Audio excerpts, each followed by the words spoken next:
And we're back.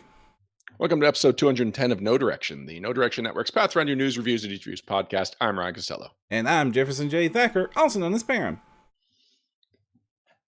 Perram, it's here. It finally happened. We've got to the end of the books that have been released at the opening volley of second edition. No, we got one more they announced. Not in 2019. Oh. Is there another 2019 book? Oh my God. Gods and Magic. It's never going to end. Gods and Magic. Oh yeah, Gods and Magic of is the coming opening up before three. Gamemastery Guide. Yeah. Oh boy. All right. I don't want to sound like I'm not enjoying these books. We're going to get into the details when we get to the review, but boy, has this been a pace. Yeah, I mean, I'm kind of excited. It's like almost every single episode is a review episode. We are on our fourth review in 3 months. So just in case you're getting tired of just hearing Perram and my thoughts, we brought in a guest interviewer, a guest host. There we go. That's the word. Having written a really impressive blog summarizing a lot of the reasons that Lost Omens Character Guide, the book that we're going to be reviewing today, is an impressive release and just a really standout release for second edition. It's the Kitsune Warlock, Dustin Knight. Welcome, Dustin. Hi. Thank you for having me. We are very happy to have you. We've done a couple of interactions this week, or in the last couple of weeks. We'll talk about it again a little bit later in the show. But Kitsune Warlock, we've actually talked about you a couple of times in the last few episodes because we also shouted out to one of your products recently. So for anyone that might not remember all the reasons that we've been talking about you lately, who are you? Who is Kitsune Warlock? Well, I'm a longtime Pathfinder player, especially active in Pathfinder Society. And as of this last year and the release of Pathfinder 2, I've begun releasing products along with No Direction regular Alex Aguinas and his Everybody Gaming publishing line, including skill feats and feat cards for the base classes in Pathfinder 2. And just to be pedantic, because it is a brand, it's Everybody Games is the name of his company. Correct. I am right about that, right? You are correct. Yes. Okay, if I'm going to be pedantic, I should be accurate about it. Yeah. Says the person who helped him build this website. Oh, by the way, Kitsune or Kitsune? What's your preference? Kitsune. Okay. I've heard it pronounced both ways. I know it's a Japanese word, and I've told Japanese has hard start and stops to every syllable, so it would be Kitsune. But, I've only heard it spoken to the best of my knowledge by Westerners. So you could have convinced me, or I would have just pronounced it however you prefer. Do you want to talk about the blog that we were just mentioning? Oh, yeah. I do have a personal blog, kitsunemori.com, where I review new content for Pathfinder 2, usually with a small bent towards Pathfinder Society, in addition to reviewing the additional resources releases and whatever other random thoughts happen to come into my mind with regards to tabletop role-playing. Oilent Green in chat is saying a guest host, a ghost. Well, Kitsunes are spirits, so that makes sense. Well, I guess it depends on the mythology. Before we get into the review, then, Perram, do you want to remind people how they could be interacting with us as we do this interview? Well, of course. As we review? All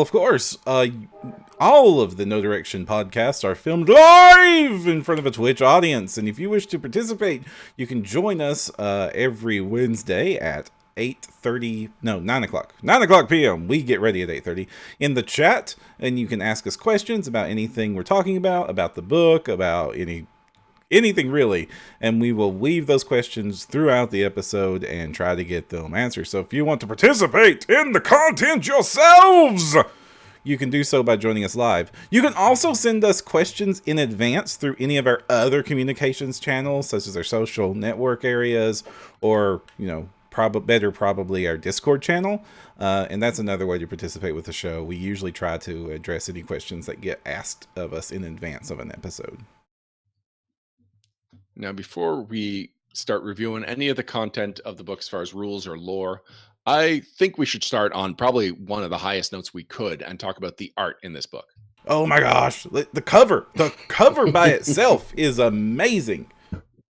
So I was going to skip the cover because I actually don't have much nice to say about it. It's a perfectly serviceable cover. What are your thoughts? Convince me that this is better than I think. Okay, well, my thoughts are, kind of.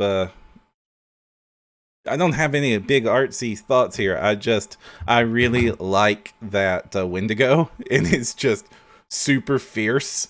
And I guess that's just a lot. I just like that it's a smackdown with the Wendigo. All right, Dustin, do you have any thoughts on the cover? It does highlight quite a good handful of mechanics from the book, not just the Uruxi, but also this rated edge sword. And I suppose the art does draw the eye up to the Pathfinder logo pretty well. And it does have a nice trifecta of you've got a new ancestry, you've got a new organization, which is the main focus of the book. And then you've got Ezrin. He's an iconic, and he kind of represents that you are going to be building up your character. Plus, in lore, he's part of the Pathfinder Society. So he's an appropriate member of the cover. And he's probably my favorite part of it. I love how Pathfinder art does spells, which is the glowing runes floating around the hands or whatever is being used to do the casting. I guess one of the things that bugs me about the cover is the lighting on the Hellknight seems off. Or not the lighting, the focus. There's just my eyes are drawn to the Hellknight when I feel like they should be drawn to either the Wendigo or the priest as a whole. Right. There has been some discussion as to why the Uruxi is in a cold environment if it's a cold-blooded creature, but I suppose there's enough low-level magic to take care of that. Yeah. Or adventurer. Right. But he's wearing nothing, so he should at least have a coat on if he's going to be up there. Or you're right, just a simple casting of Endure Elements will take care of that. So beyond the cover, though, there's art on every page. Right at the beginning of the Ancestry chapter, there's a great piece that shows the different characters, one from each of the core rulebook ancestries, eating something. And you can just see a lot about the different ancestries just from what they're eating. I particularly like that the gnome, which is this blue-haired version of Leany that we see a couple of times from the book, and I don't know if that's a Leany redesign or just another gnome that happens to look a lot like Leany. But gnomes being a curious sort, she's mostly checking out the goblin's meal while the halfling is stealing her meal. It's a simple piece that carries a lot. I also like that the dwarf just cascading his beard across his table. This section of the table, it's mine. I claim it.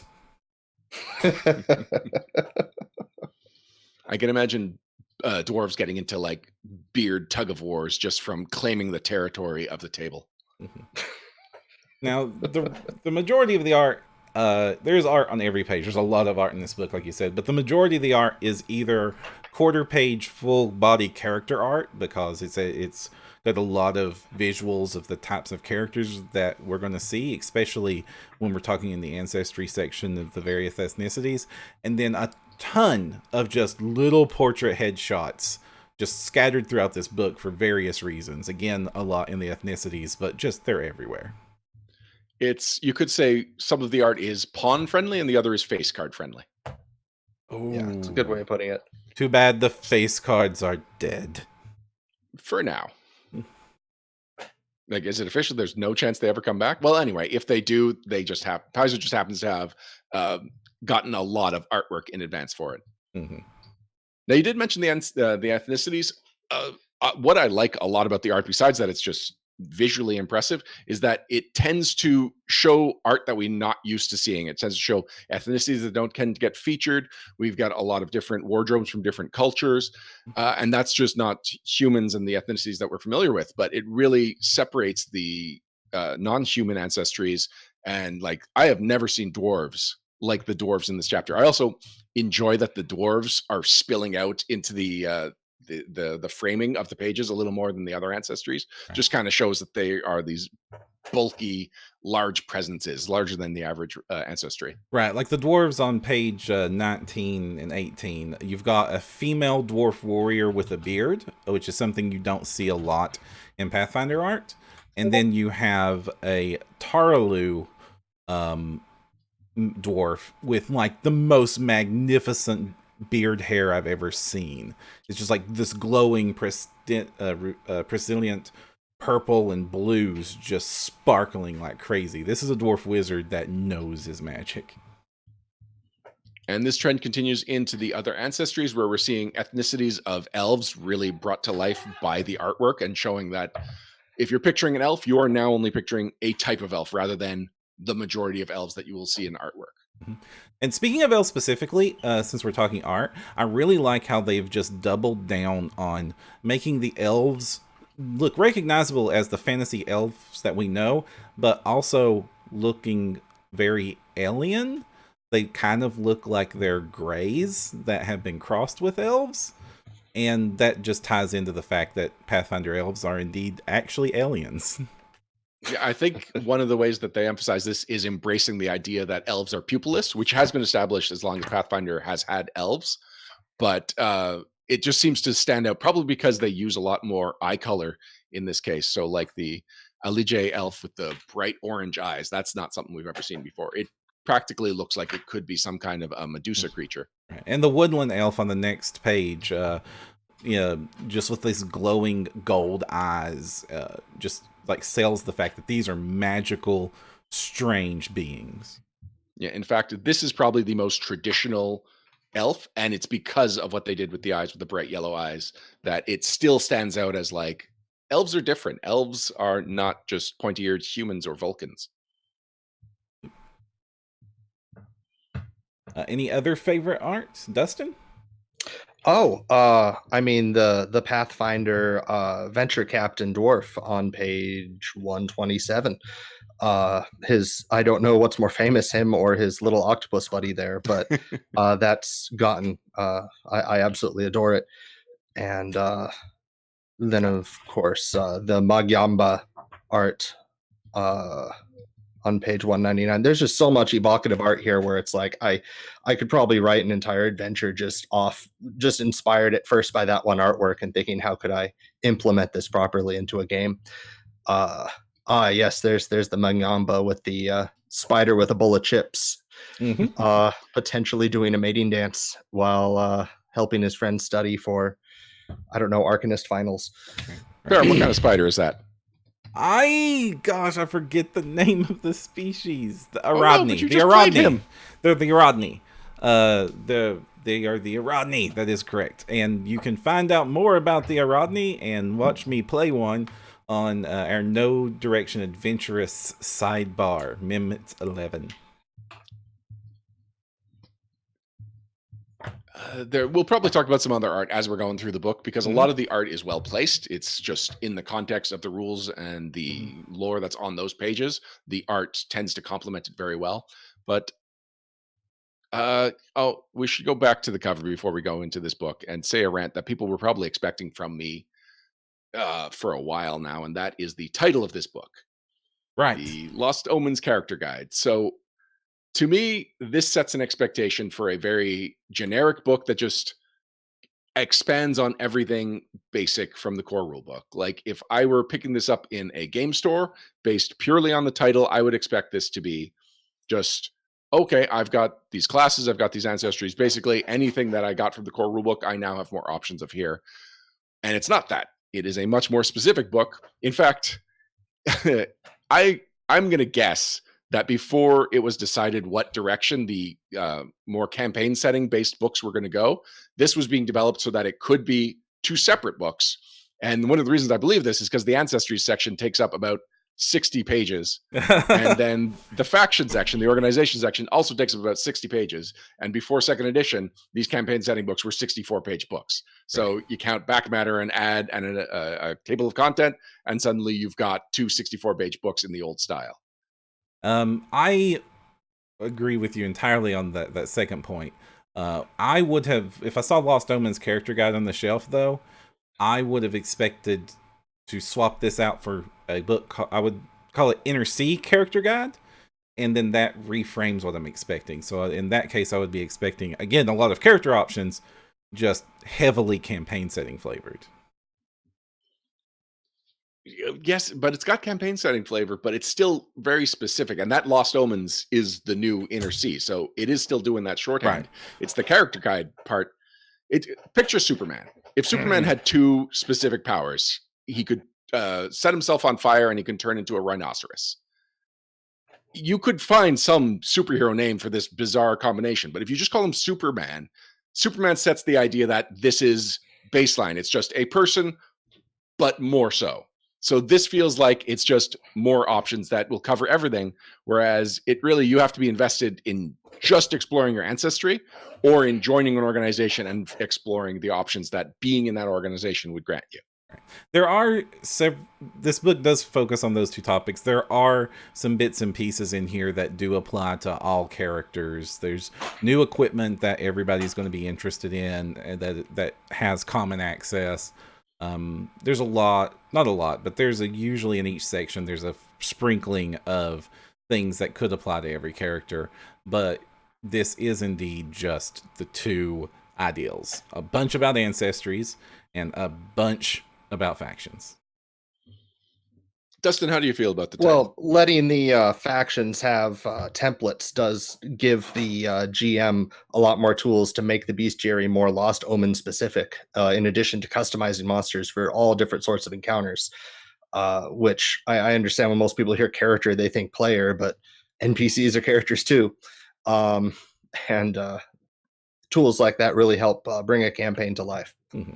Well, on the back cover, there is the subtitle or the tagline, Allies and Ancestries. And that does set the idea that you're talking about. Not only are you in an organization for your benefits, it's also because now you are networking, and it gives a GM side of the organization tools. In fact, that would have been a much better name for this book, and it would match up with Gods and Magic, which they're going to release here in a couple of months. So, Dustin, I'm willing to go out of order to focus on the theme templates because we just did something a little complaining. So now I'd like to focus on one of the positive things, because there's a lot of positive things in this book. Although I will say it's kind of front loaded with stuff that really frustrated me. And I'll get to that after we talk about the themes. What is it you like about the themes, which start towards the end of the book? It's like the last original content in the book before the back matter and glossary. Right. I mean, the themes let you take pretty much any monster in the book, and even if you're not running Lost Omens, but especially if you're running Lost Omens, complement it, almost gives it an archetype dedication. There were rules in the bestiary saying you could just take a class feat and throw it on a monster, but adjust its CR a little more, and we'll get more rules for that with the Gamemastery guide. But these really help give you a good guideline for gauging at what level of monster should these monsters get these different abilities, where you could just take Houses of Perfection and be like, well, I could use this to make pretty much any monster into a monk, or use Lion Blades to make any monster into a skill rogue. And that really helps bring to life a lot of different creatures that, let's face it, can get a little generic once your party has fought 100 copies of them. And I like that you describe them as archetypes, especially they are like first edition archetypes, because they don't just give things. It's not like a first edition monster template. They remove some things that are no longer applicable and replace them with more on theme options. Right. So, an example of that, the Eagle Knights, if you have an Eagle Knight monster at a certain level, if it has a reaction, it will lose it and instead gain the attack of opportunity reaction. Oh, there's the Eagle Knights. Yeah, for a second I forgot that the Eagle Knights were in here. Yeah, we've had some people who are really hoping they use these when they construct replayable scenarios in Pathfinder Society to help it. So, you could run this whether you're fighting the Aspis or the Red Mantis. Just replace the monster's abilities with this or this. I like that a lot. That's a good thought. That will help save a lot of word space. And one of my complaints about first edition Pathfinder was that and D&D 3 before then is that the idea of monster templates is really cool, but besides the splattering you get early on, they just sort of abandoned that idea and barely touched on it throughout the entirety of the game. It's one of the reasons that the Book of Monster Templates was one of my favorite third-party books produced, because I think that was a space that was criminally underused in the game. And these templates here are exactly the sort of thing I was hoping to see with monster templates in first edition. And I think we may have been describing them a lot, how they apply to monsters, but these also would apply equally to NPCs. Yes, because NPCs and monsters are the same thing in second edition. So you can take your Pathfinder Venture Captain with his weird deep sea diver themed full plate that looks like would not sustain him underwater. It's got tubes, sure, but it's got nothing covering his mouth. And turn him into an Aspis agent, or throw him into the Lion Blades. Right. He would take make a lot to send him really into the Red bad Mantis assassins. He would make a really bad Lion Blade. Well, would you suspect him to be the spy if he was just standing there in a robe? He's too obvious. Of course he's not. Well, they get to do that instant transformation from their civvy clothes to their fighting clothes. Like just a little dwarf in a suit, and then boom, fish tank. You're not oh gosh. Gosh. I like fish tank. There's a lot to fish tank that applies to this guy.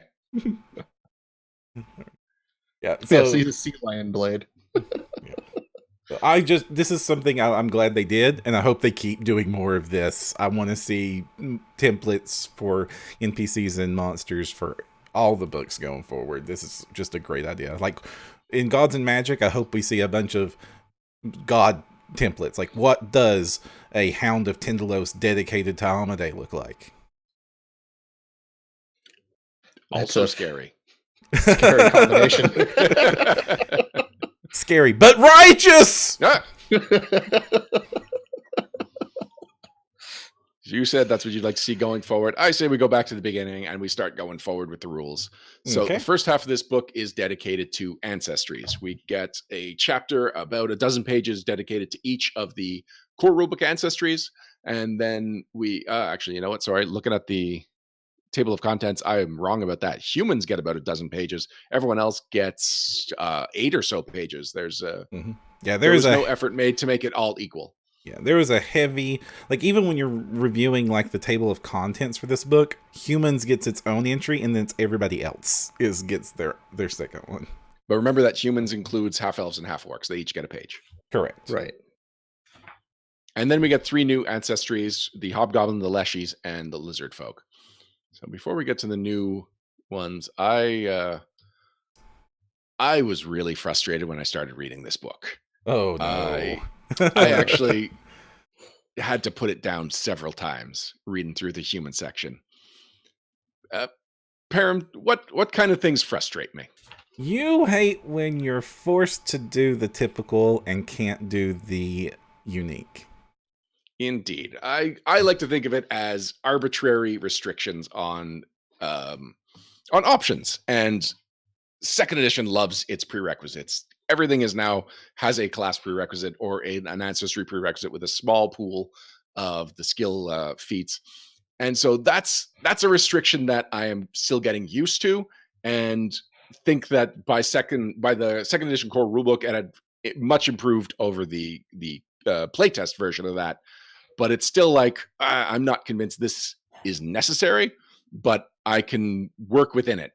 But then we got to the ancestries, where it's very specifically, you need to be this ethnicity or this nationality to take these human ancestry feats. So it's not just that you have to be a human. You have to be a very specific human, which would be fine if the mechanics then attached to it were also very specific to the limitations, to the requirements. And so there's 2 different types of requirements now. There's access, which is what allows you to take an uncommon option, and there's prerequisites, which are the mechanical things. So I'm talking about access, tends to be extremely strict.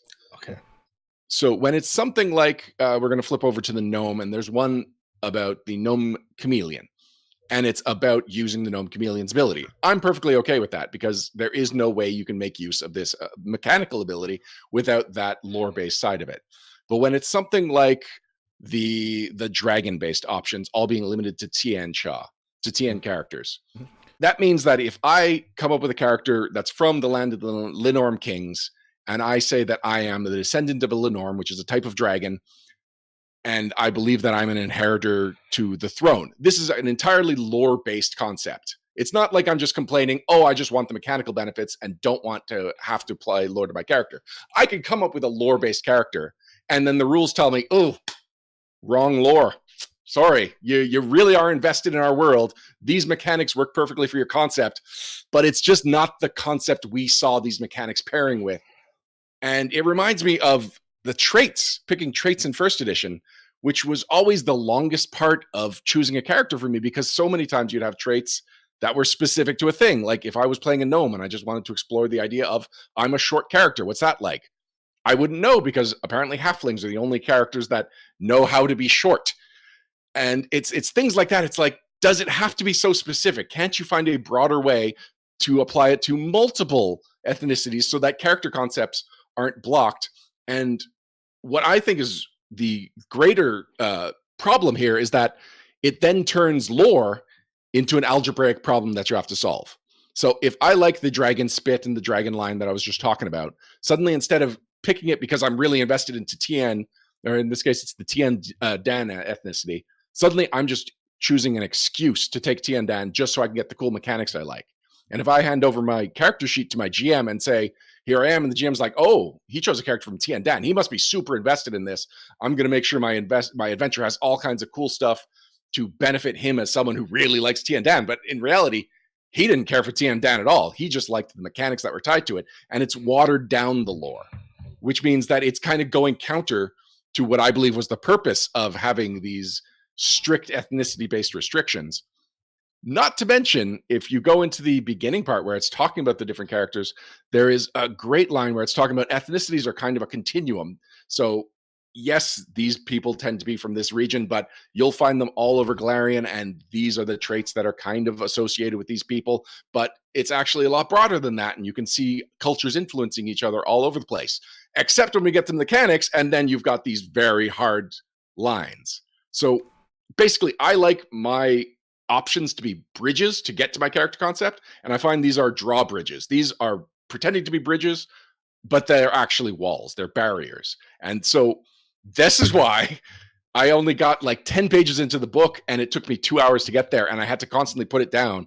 And I was just like, I don't know if I can finish this book. I am getting worked up just seeing these things that it's like, well, that's a cool concept. Unfortunately, I can't go the direction that my creativity, that my imagination is telling me I could go with this, because the book is telling me there's only one way to apply this. So the counter argument to this is that otherwise, if we don't have some options that are unique to certain lore sections, then the lore section becomes entirely flavor, and there are no mechanical rewards or mechanical uniqueness to the characters because of those reasons. And there's a counterpoint I want to make earlier, but I'll save that for after this thought. Basically, when you're doing any sort of game like this, you have to balance between how much are we going to make the decisions of the game apply, the mechanics of the game actually reflect the different lore we introduce and provide options, knowing that we cannot provide infinite amounts of options to the game, though Pathfinder First Edition sure tried. Against how much freedom do we give the players, and by taking out some of these prerequisites, then you're then watering down the elements, and you're watering down the ethnic choices or the regional choices that they made, because they no longer are anything other than a line on your character sheet. They don't reflect or change your character if we strip those options away from the ethnicities. A lot of the access options, though, are I almost read the nationalities and the access options as simple variables, where if it says you need to be from TN, that just means you can't take anything that has an access other than TN. It's just a more flavorful way of saying X, Y, Z for each of the access options, to make sure you can't pick and choose 3 or 4 of the best ancestry feats from completely different ethnicities. And now, I imagine that may be mechanically balanced, but the other thought I wanted to get to was the access and uncommon. Access and uncommon, I think we're reading too harshly into this. Uncommon means, first, it's uncommon first. And uncommon means you need your GM's permission to take this, or it has to be introduced in the story. It's something you're not allowed to do without talking to your GM. And access just means, for you, this is common. And it also talks, like at the very front of the book, about access to rules elements, saying that the access line makes this common for you. So if you are a TN character, TN, that doesn't work because that's a prerequisite. But if you go down to like keep up appearances, which requires accesses touted nationality, that just turns that into a common rules item. You could still take that feat if you have a backstory and your GM agrees, and that's like written explicitly on the beginning of this chapter. It's just like any other uncommon option, like uncommon spells or uncommon weapons. This is something you've got to work with your GM before you're allowed to just take. I don't believe that's entirely accurate. I believe that there are two ways you gain access to it. Some of them are as prerequisites, such as in this case where it's a new mechanic and it already says here's how you access it. And then other ones, it's like in the core rulebook Ancestry section where it's like dwarves gain access to the dwarven weapons if you take the dwarven lore feat, ancestry feat. Like access is a mechanical keyword. It does actually have mechanical weight to the game. It does, but access isn't the only way to gain access to these options. It is a way that is available to characters without GM intervention. And like I said, this is spelled out explicitly on page 5, where it goes, as always, the GM has final say on how rare an option is and who can access uncommon or rare options, whether they're specific or allowed at the game at all. They may decide that a person's upbringing makes sense to a specific ancestry feat, even if the character doesn't automatically qualify for the access. Now, Dustin, how does all the GM gets the final say thing work with Pathfinder Society? Well, we do know that you get achievement points whenever you play or GM a game. We've been told that they will be able to be spent for things. We just don't know what those things are. This is pure speculation. I'm not sure how they're going to do it. I would say that that's how I would do it if I was given the choice of doing something without discussing it with anybody else. But that's how I could see more high power or unique access choices being shelled out. Otherwise, it is just probably going to be ethnicity, I imagine, or possibly a limit on the number of uncommon and rare choices your character could have. And there were two other things that frustrated me about this early chapter. One of them is fairly pedantic, so I will get to that one as the palate cleanser. The uncommon feats tend to have higher level feats that use them as prerequisites. Those are not listed as uncommon. So now there's two reasons I don't like this. One is just logically, if you have an uncommon ingredient for a recipe, that recipe should at least be uncommon. It just makes sense that way. But two, more practically, if I am using a tool that lets me filter by rarity and I filter out uncommon, I might still see things like the Dark Seer feat, which is a level 5 human feat, which is not uncommon technically, but does have an uncommon feat as a prerequisite. So there's the programmer in me that realizes that first, I think you're right, but the programmer in me knows kind of like why that decision would have been made. It's so that when you are granted uncommon access to that feat through your GM or through some other method, it means because it's a prerequisite, it automatically gates the others. So I'm just following computer logic. It would actually be inefficient to keep that uncommon there, but we aren't computers. So I think you are right. But if they were preparing a game meant for computer readability, that is why they would make a choice like that. But that would save on programming, right? Like I'd imagine it would still benefit having those filters. You're adding a logic step. It's technically it's a redundant logic because yes, it's a common feat, but you can't gain access it unless you have an uncommon feat. So the safety protocol is even if you can never access this unless you were first got an uncommon grant. But again, that's just a logic devil's advocate argument. As a person reading a book, you're right. Yeah, I mean, this was a big complaint in the Lost Omens World Guide with the Ka ritual being a rare option, and then every other option the archetype got was uncommon, but required the ritual to function. So some people were really confused by that. It is unintuitive. Now, as a counterpoint to Ryan on this one, I absolutely do not have a problem with the way they chose to implement these rules. I hope that down the road, more options are added to the game to allow us to continue to express various aspects of our characters with rules options. I am willing to talk with my GMs for any uncommon thing. I mean, for like, I built a spider race myself without even consulting a GM. I'm okay winging it and breaking the rules for the game. GM. I know.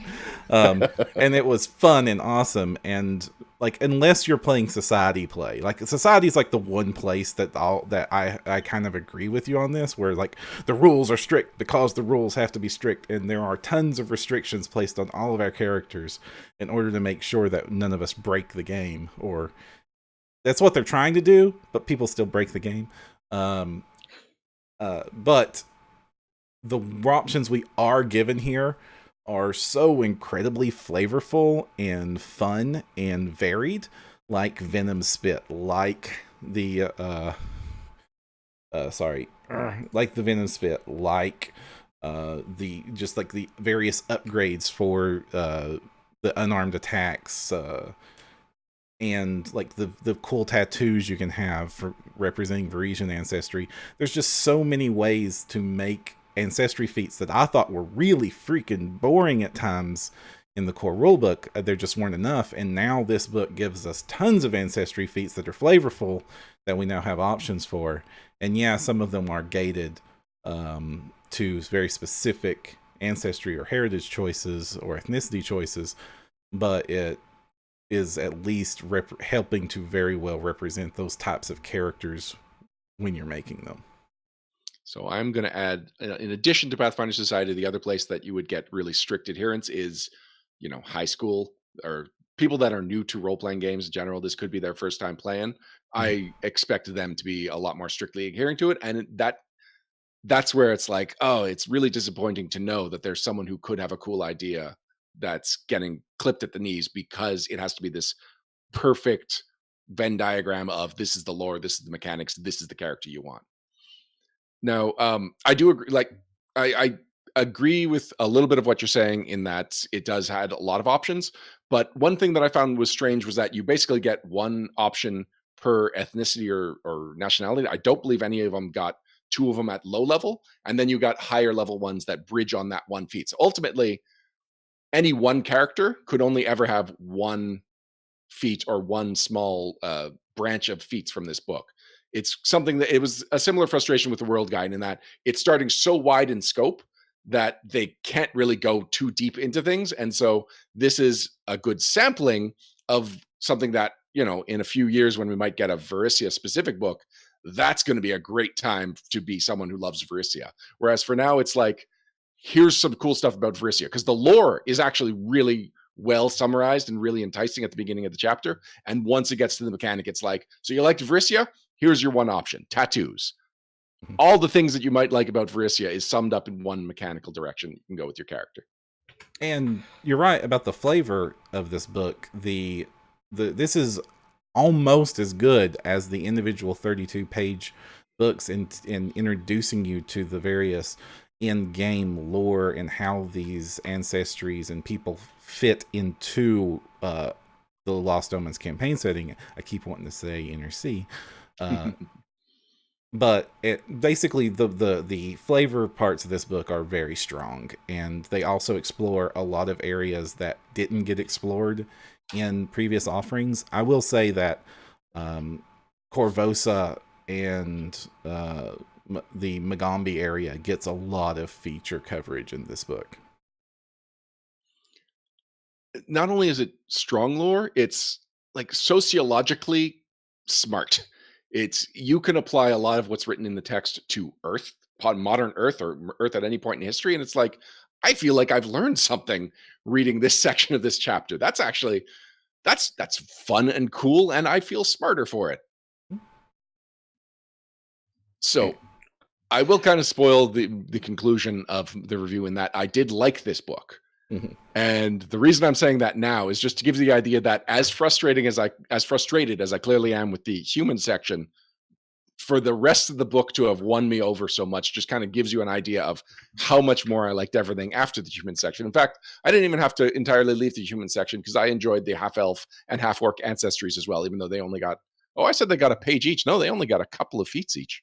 Yeah, they kind of really got kind of limited. Well, they also have access to all the other human feats, so That is true. I think they're trying to limit how many feat choices each individual character has, knowing that new races are going to come out with fewer books of material. Maybe one of the reasons that I thought that there was more pages than they actually got is because of how sidebars work, where you get the half-elf heritages, a nice sidebar there on page 13, and then you get the half-orcs, and then you finally get the half-orc and half-elf ancestry feats. So the mechanics are spread, or sorry, the content related to them is spread across a few pages, which again, like I know I talked about this in the World Guide. I really love the layout of these Lost Omen books, where the sidebars are used for just, if you read something you liked in here, here's expanding on it. Here's a little bit of flavor. Here's a little bit of extra mechanics. Here's a whole chunk of art. It's such just a pleasant way to read the book and to expand on little bits of information as you go. And it looks good. Oh yeah. Yeah, it looks great. Wish I had it in my hands. My shipment got delayed. I don't have a physical copy of this. I only have the PDF that Paizo sent us. Which is, we do have to disclose, we were provided this book for free from Paizo. Not Dustin, though, but Perram and I. Yeah, not Dustin. Not you, Dustin. Actually, Dustin, you didn't contribute to this book, right? We should have probably established that early on. No, I did not contribute anything to this book. Okay. Oh, shockingly, I don't know if any of our network members did. Oh, Luis, of course. Luis did. Yeah, nobody on the network other than Luis. It does have to be established that Luis is a member of the network, and he is also one of the developers, the lead developer, head developer. I forget the terminology. Let me look it up. But suffice to say, we don't pull punches if we don't like something in this book, even though we like Luis and appreciate that he hopefully continues to work for the network. I kind of wish that the human section was a little further in, so we could so we didn't open. It had just gone alphabetically. This book would have started on a much better note. We opened the review with me and you knives out, and really, we're just going to be happy for the rest of the book.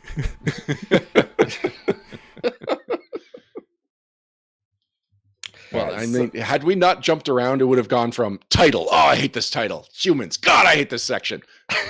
Dwarves are awesome. Look at these dwarves. I've never wanted to play dwarves so much in my life. This is the best dwarves have been treated in Pathfinder history. You've got all these really awesome dwarves. The traditional 5 king dwarves are given a good amount of thing. We got the difference between dwarves that are underground and dwarves that are at the surface and how they're culturally different. Like, that you were talking about, the culture exploration of this book is amazing, and you really get a feel for what it would be like to live in these worlds and talk and adventure and just participate in these societies. And also, so the dwarves solve a lot of my problems with how humans were super specific, because a lot of the dwarven access is whether you're either an underground or an above ground dwarf. Mm-hmm. And that is much broader. It's a lot easier to apply, and it's a lot easier to find my own niche in that without feeling like I am being hampered or blocked. And this reaches back to the core rulebook, where originally you were confused and you thought that all underground gnomes or cavern gnomes were Svirfneblin. Yeah, Svirfneblin. I can never pronounce Svirfneblin. I am not sure I'm pronouncing it, but that's how those letters in that order, I believe, are supposed to be pronounced. And while they are definitely Svirfneblin inspired, they make it very clear in the core rulebook that this is just a generic option that is especially good for Svirfneblin, but you don't have to be a Svirfneblin to use it. And they do something similar again. There's a new heritage, the Elemental Heart Dwarf, which it gives lip service to the Azer, that like fire-bearded dwarf-looking monster that's technically not a dwarf, or technically was a dwarf. It clearly was visually similar to dwarves. So here it's like, yeah, kind of like Azers, but some of them have acid beards or acid hearts, cold hearts, electricity hearts. Yeah. Oh, it's definitely the beards. Come on. Yeah. Oh, man. Yeah. Oh, it's explosive beards. So what that rule does, it's a really cool rule. It's once a day, these dwarves that are so incredibly tied to the elements can just burst that energy out around them for a burst attack that does a growing amount of damage. Basically, it's as good as a damage cantrip, and it just keeps going. Were there any mechanics that stood out among the dwarves for you, Dustin? Oh, the clan daggers. Being able to get things that improve your ability to use your weapons using your ancestry feats will open up a lot for, especially for casters and half casters that don't necessarily have enough class feats to use for both their multi-class dedications and to be somewhat decent with their daggers or knives or swords or whatever you want to use. And I was really excited by that because there's been a lot of people looking for that kind of a character concept since we right now don't have the magus or occultist or anything like that for that kind of niche. Right. And clan daggers really got a lot of play in the Giant Slayer adventure path, which is the adventure path that the Glass Cannon podcast is going through, which is a hugely popular podcast and is introducing a lot of people to Galarian. So from a lot of people's point of view, the clan dagger is synonymous with dwarves. So it's nice that they really did like take that momentum and ran with it. And kneel for no god is one of the best named feats in the book. So, I have to give it some credit for that. I am very happy with a lot of the names in this book, and that is a particularly dwarven name in the dwarven section. Like that is one of the unexpected benefits of having ancestry feats tied to the ancestry, that you really can say, like, what is the most flavorful way to name this mechanic? This does bring up a question for dwarves that I didn't realize I had till I saw the name of this feat. Do dwarves have knees? Is it possible for them to kneel? You know what? Most dwarf action figures in a line that also includes humans, one of the ways they shorten the dwarves is by taking away the knee joint. So you might be onto something, Barrow. Let's look through the art very quickly. This dwarf is clearly bending his knee. The Uat monk. Yeah. Are we sure Unless that's just his leg shape? No, you're right. There's just two hidden jugs of ale under his robes. Those aren't knees. Those feet are big enough that they could go a jug of ale back. You're right, Perram. Mm-hmm. Inconclusive. Yeah. Mm-hmm. Right. Maybe there'll be a need dwarf heritage in a future book. Benefit, you have knees. You may indeed kneel for a god. Yeah, drawback, you no longer qualify for kneel for god. Moving along the elves, I like that they explore a lot of the elves from different areas. This will be a common theme throughout the entire book, but we actually get to see the Jin elves, for example, the elves from Tian Sha and how their culture is very different. And we also get to see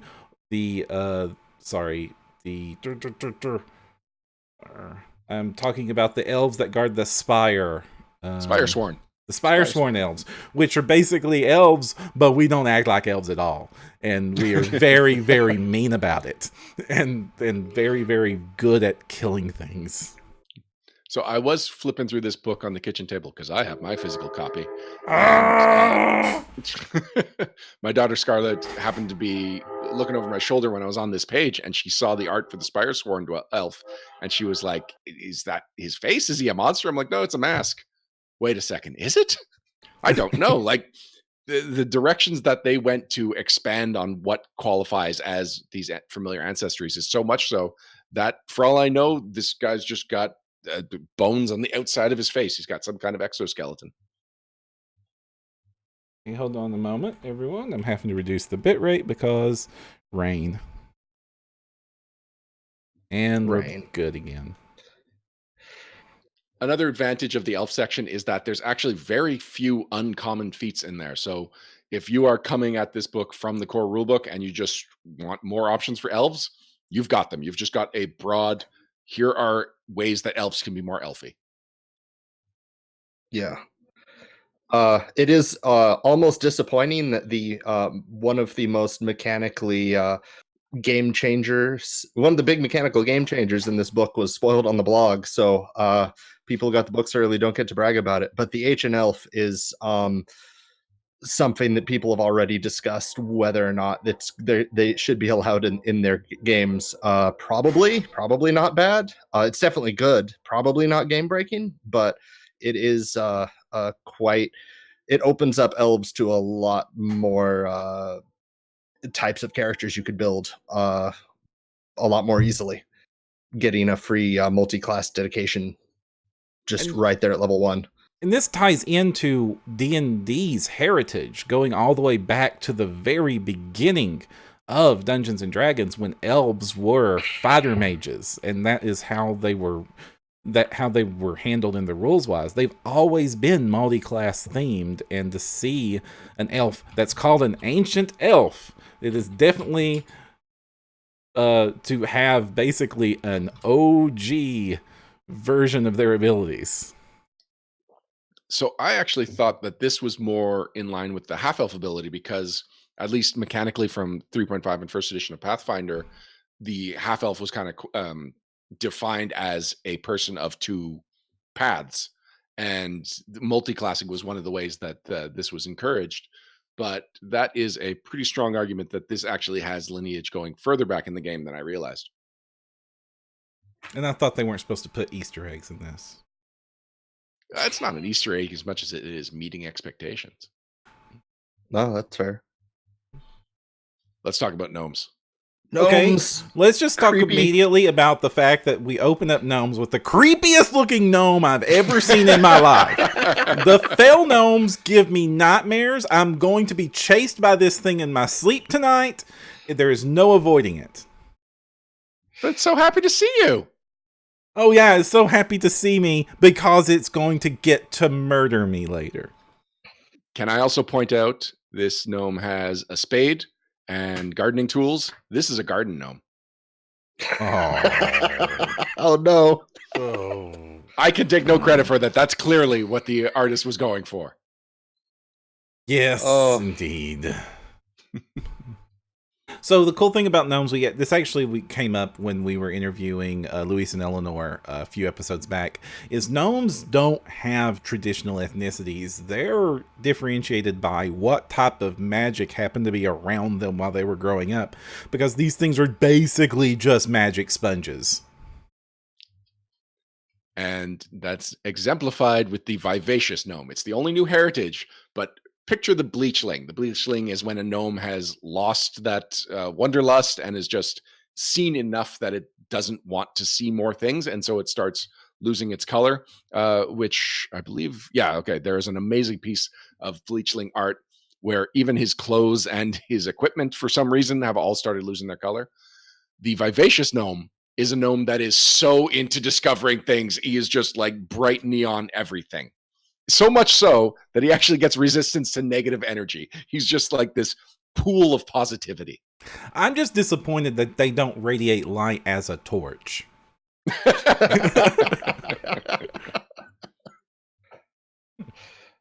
Oh, fantastic. I'm glad to see the gnomes got their I can maintain illusions for free abilities. Going back to illusionist gnomes being excel at illusions. Although I have a feeling some people are going to wish they could take that regardless of what race they are. And of course, the gnome section gave us the first ability to ever allow us to add weapon traits to a weapon other than non-lethal, and some unarmed attacks. Not It really excites me because I love weapon traits in 2E. not well. The dwarves got the ability to super sharpen weapons and put potency on theirs. Right. Yeah, it's inventive offense is what you're talking about, and this is the Tinkerer gnome that has always been how I first thought of gnomes and how I was first introduced to them, and it's something that Pathfinder has tried to avoid, and here it's a new feat that fully embraces it. I love that the prerequisite is crafting, which shows that you're not just improvising, you are MacGyvering up a new option, and you get to take a weapon you're wielding and add a new trait to it, which, like, I want this for the next character that I roll up. Actually, well, we've got Chorso Test, that gnome rogue that we made with Mark Seifter. Might throw this onto his the next time I get an Ancestry feat that I haven't actually played him yet, but now my plan is for my second Ancestry feat will be inventive offense. I was thinking I had to make a whole new character for it, but no. Chorso Test, that's perfect. Goblins are next, And one of my favorite parts about the goblins is it now provides rules to be a monkey goblin.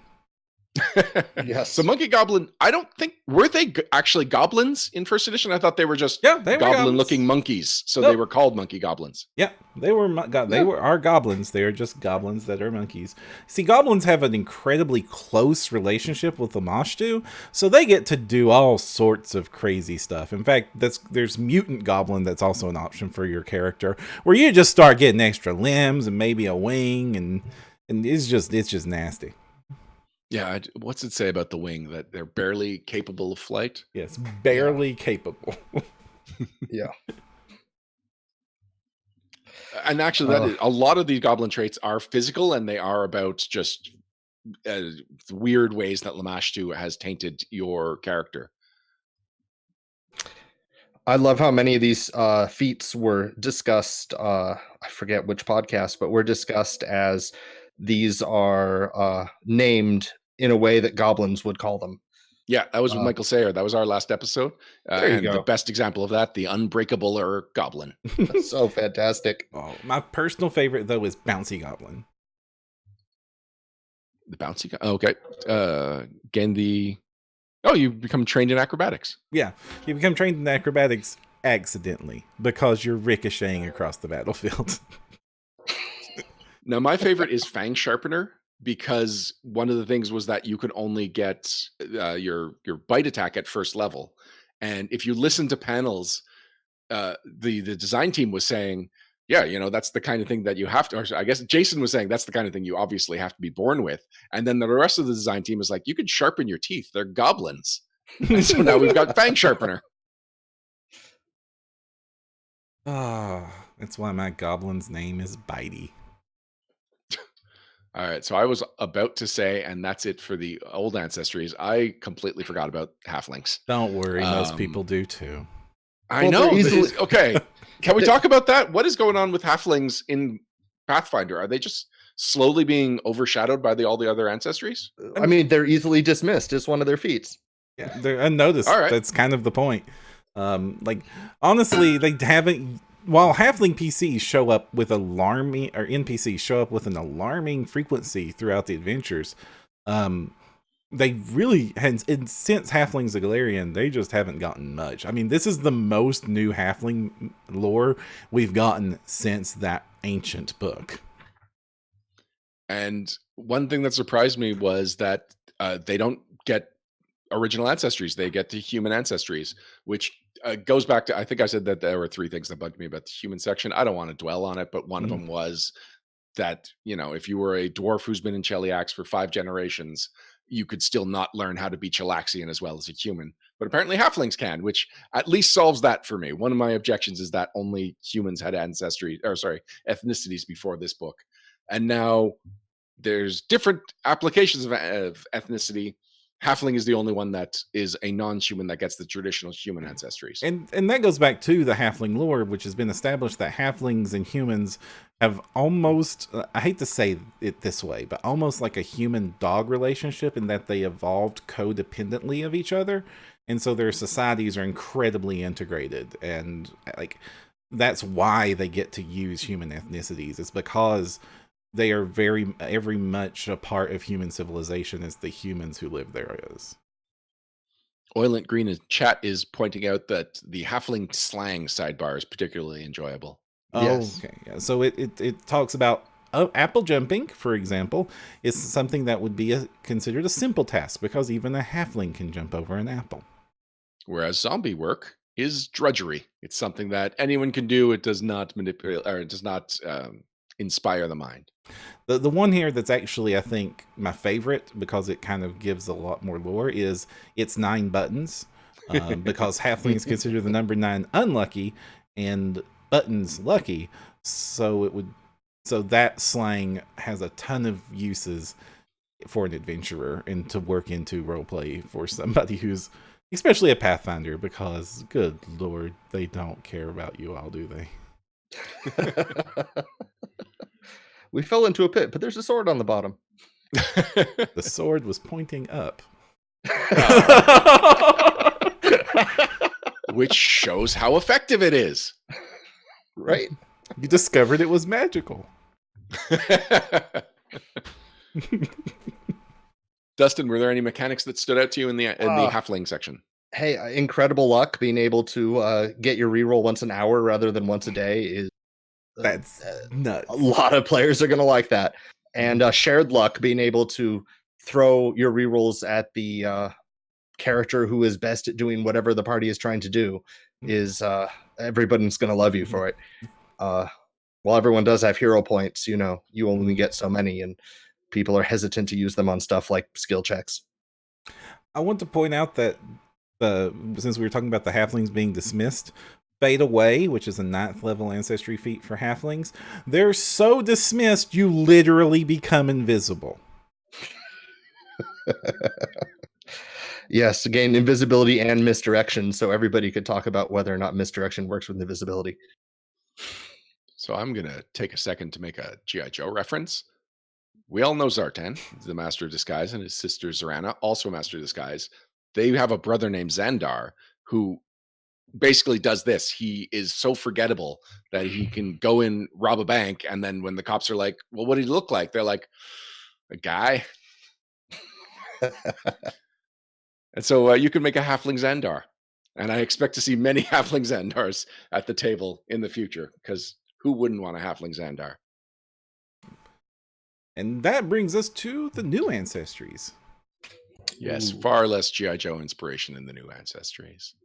Well, hobgoblins are militant. Yeah. All right.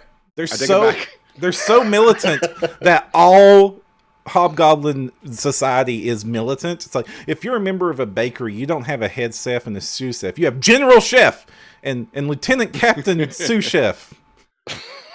And I like that it is addressed right away, that it's like, if every hobgoblin is used to this military structure, how do you have a hobgoblin adventurer?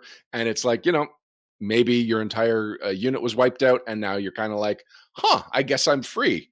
Well, what's that like? But you still retain your military leanings, even though you are AWOL. And then, of course, there's just the renegade hobgoblins playing by their own rules.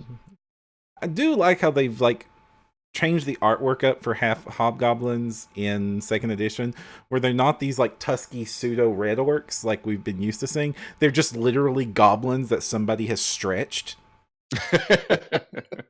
Hobgoblins have undergone a lot of art redirection. In the classic Monsters Revisited, they were just tall loincloth wearing goblins, and it really did not fit the lore at all. And then by the time we got to the bestiary, they were a little more militaristic, whereas in 3.5 they were, I think, depicted almost like samurai. Yeah, they had indeed. Dustin, you were going to say something? Just how much that fits the lore. They are stretched out goblins in a way. But heavily lawful, which doesn't make the fact that these two species are so closely related is baffling, because they are polar opposites of each other. Right. And again, we get to see some of that naming convention here, because all hobgoblins hate elves so much, and they associate magic so much, that one of their abilities is resist elf magic. It's really just resist magic, but it's resist elf magic, because all magic is elf magic, and we hate that stuff. I'm just double checking, because they only have 8 hit points, which didn't really strike me as odd until now. I feel like they should have had 10 hit points. But is it really only dwarfs that have 10 hit points? I can't think it of looks like anybody from else. the core rulebook, the only ancestry that gets 10 hit points is dwarves. So maybe they or were given 8 hit unbreakable points. goblins. Yes.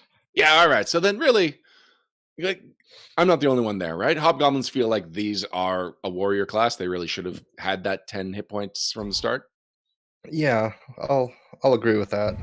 To compensate, they get ability boost in Constitution.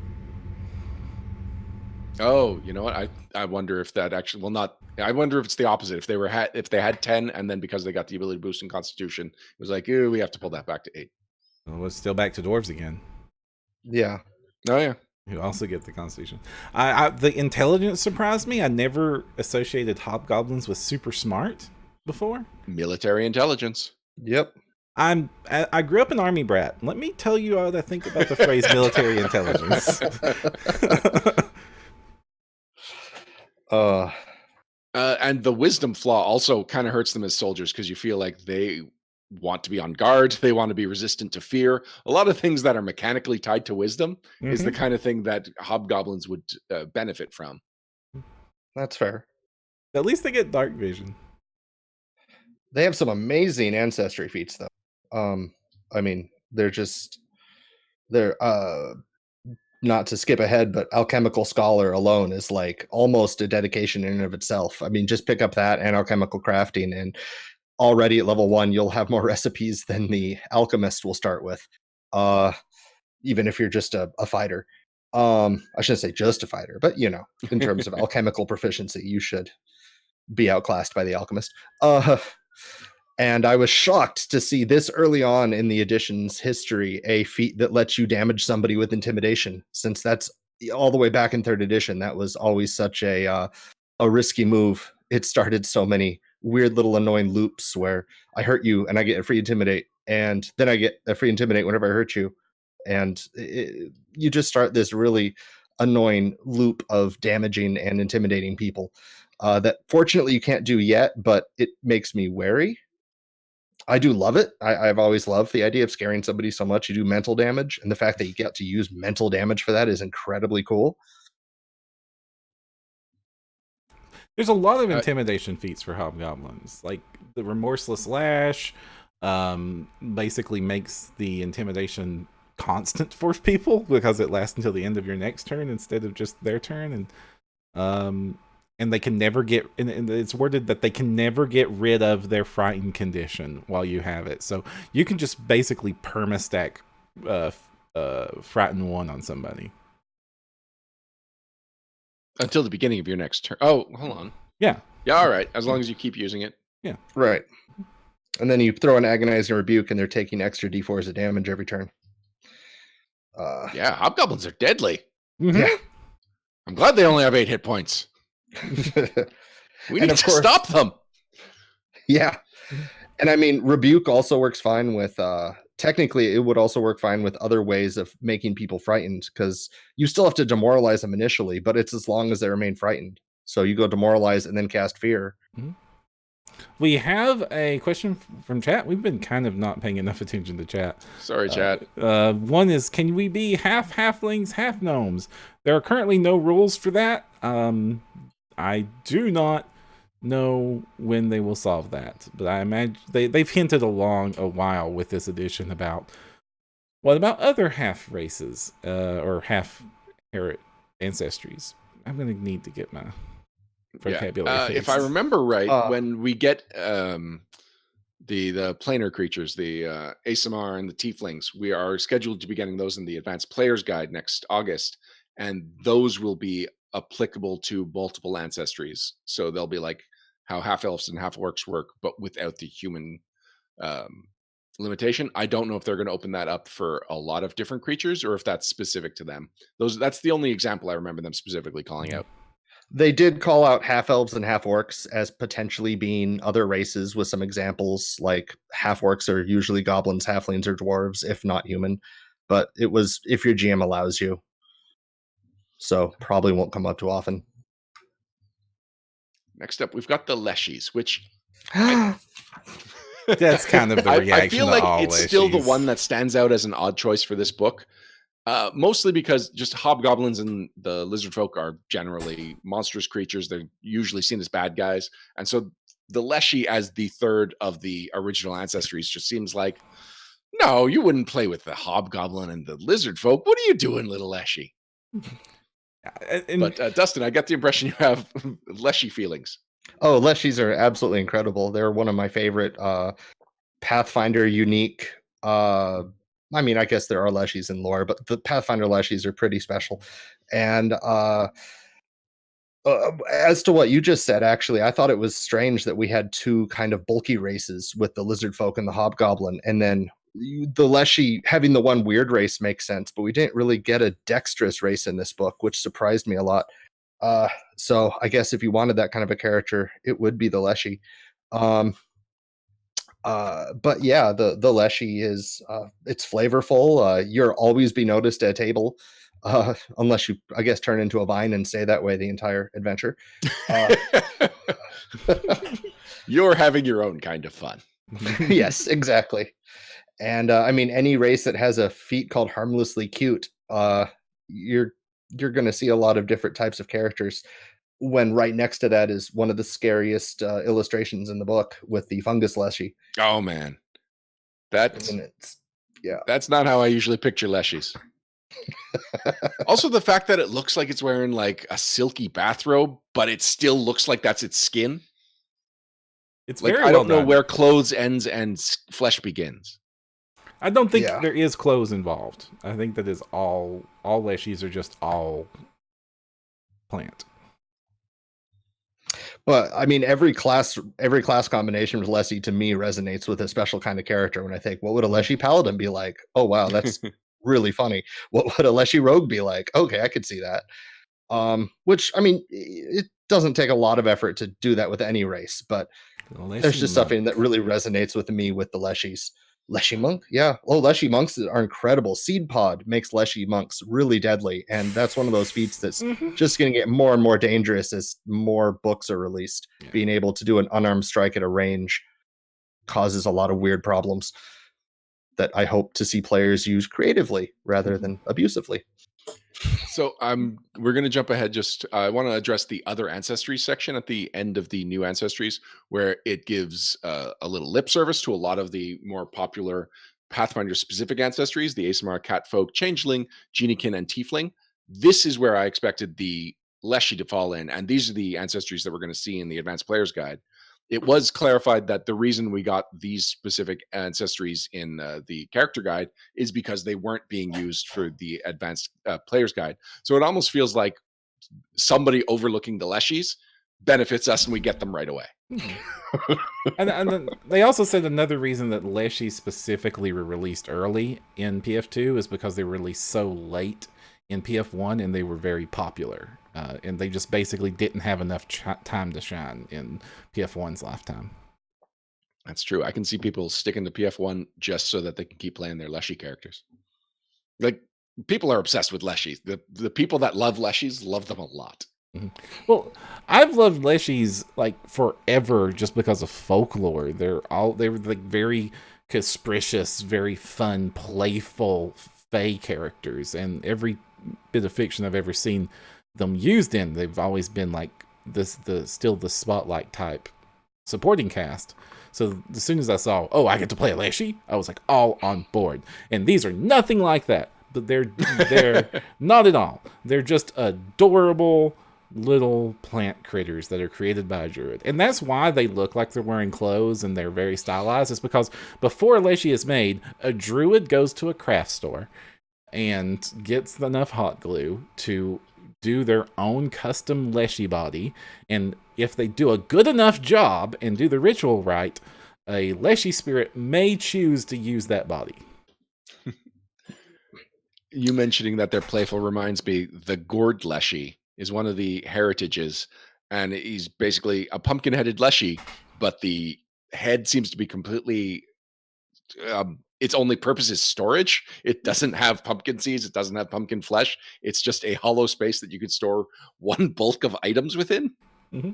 Yeah, and it's got a cool ability where if there's only one item in it, you can basically have access to that item for free, which is kind of broken too. Like that's another area that could become abused because you basically have a third hand and it's your head. Yeah.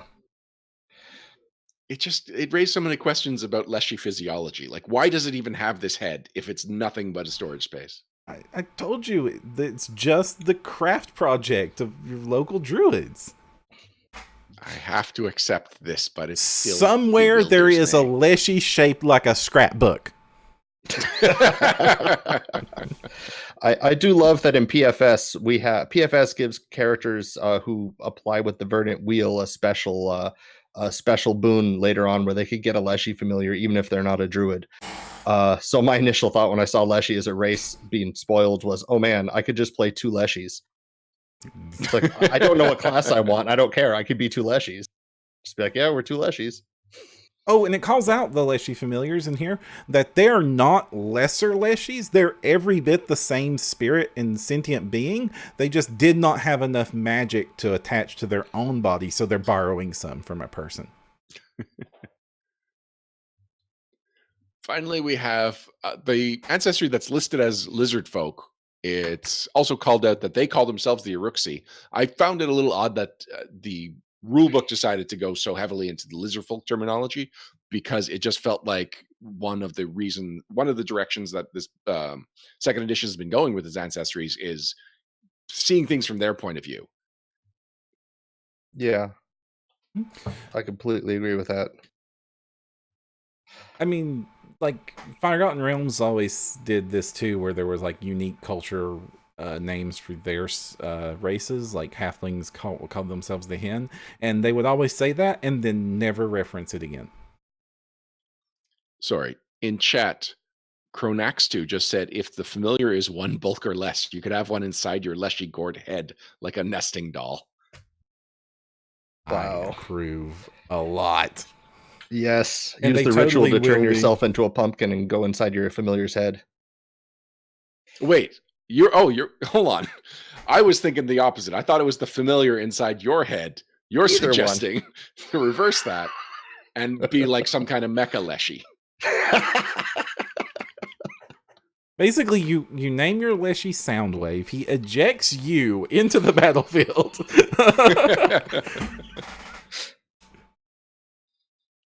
I saw a nice Soundwave t-shirt today where the front is like Soundwave's chest and the tape is called Nothing to See Here.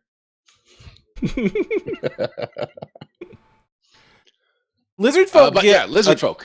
They get a ton of unarmed attacks, like, and they get to make their unarmed attacks better. Like, they're one of the few ancestries that get to upgrade their unarmed attacks just through ancestry feats and making them keep pace with what weapons would have. Yeah, you can upgrade them. You can get more.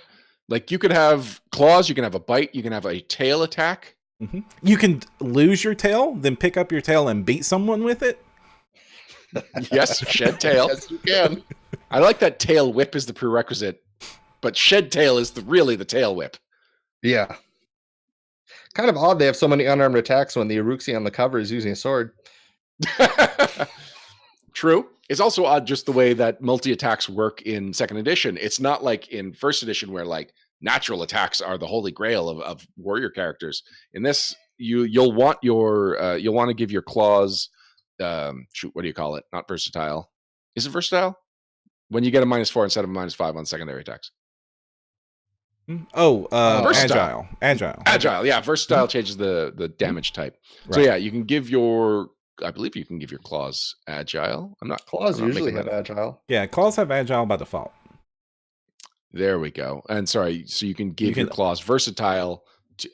And you can also give your claws and I was using the right terminology. I was thinking of the rules wrong. Oh, yeah. So yeah, you can have it change up the type of damage they're doing, which is nice versatility. But otherwise, you're going to have a whole bunch of types of natural attacks, but you can still only do your 3 attacks on your turn. Right. Like, the big advantage here is that they all have different traits, because like the tail can get sweep, whereas the claws have agile, and the bite does the most damage. So it's just like it's choosing what's most advantageous. And since basically you're going to be upgrading this by using monk magic items anyway, they're all going to get upgraded at the same pace. And so basically, they're the best monk, except for Leshies, because Leshies are ranged monks. The other thing that they are good at is terrain. A lot of the ancestry feats are based around getting around terrain and just not being hampered by it. Which means, like, probably the lizardfolk has some of the more boring options, but they're super practical, and I can see a lot of people playing lizardfolk just for the practicality. Yeah, very pragmatic. And strength and wisdom ability boost is something that 1E players wanted for a long, long time. I mean, they did finally get it, but it's a very popular pairing. And this is not a connection I made until now, but this is kind of the direction I wanted the fighter to go, where it was just simple, straightforward, just a pile of that stuff. That's what I like about Fighter traditionally, and why I find the second edition Fighter just a little too much for my Fighter sensibilities. It almost feels like if I want to play the Fighter I want to play, I should just play a lizardfolk something. Mm-hmm. Lizardfolk Well, now you champion. I was thinking lizardfolk rogue, but I'm thinking way too many 2E rogues. So maybe lizardfolk champion. Yeah, lizardfolk champion. All right, I'm gonna have to think on this.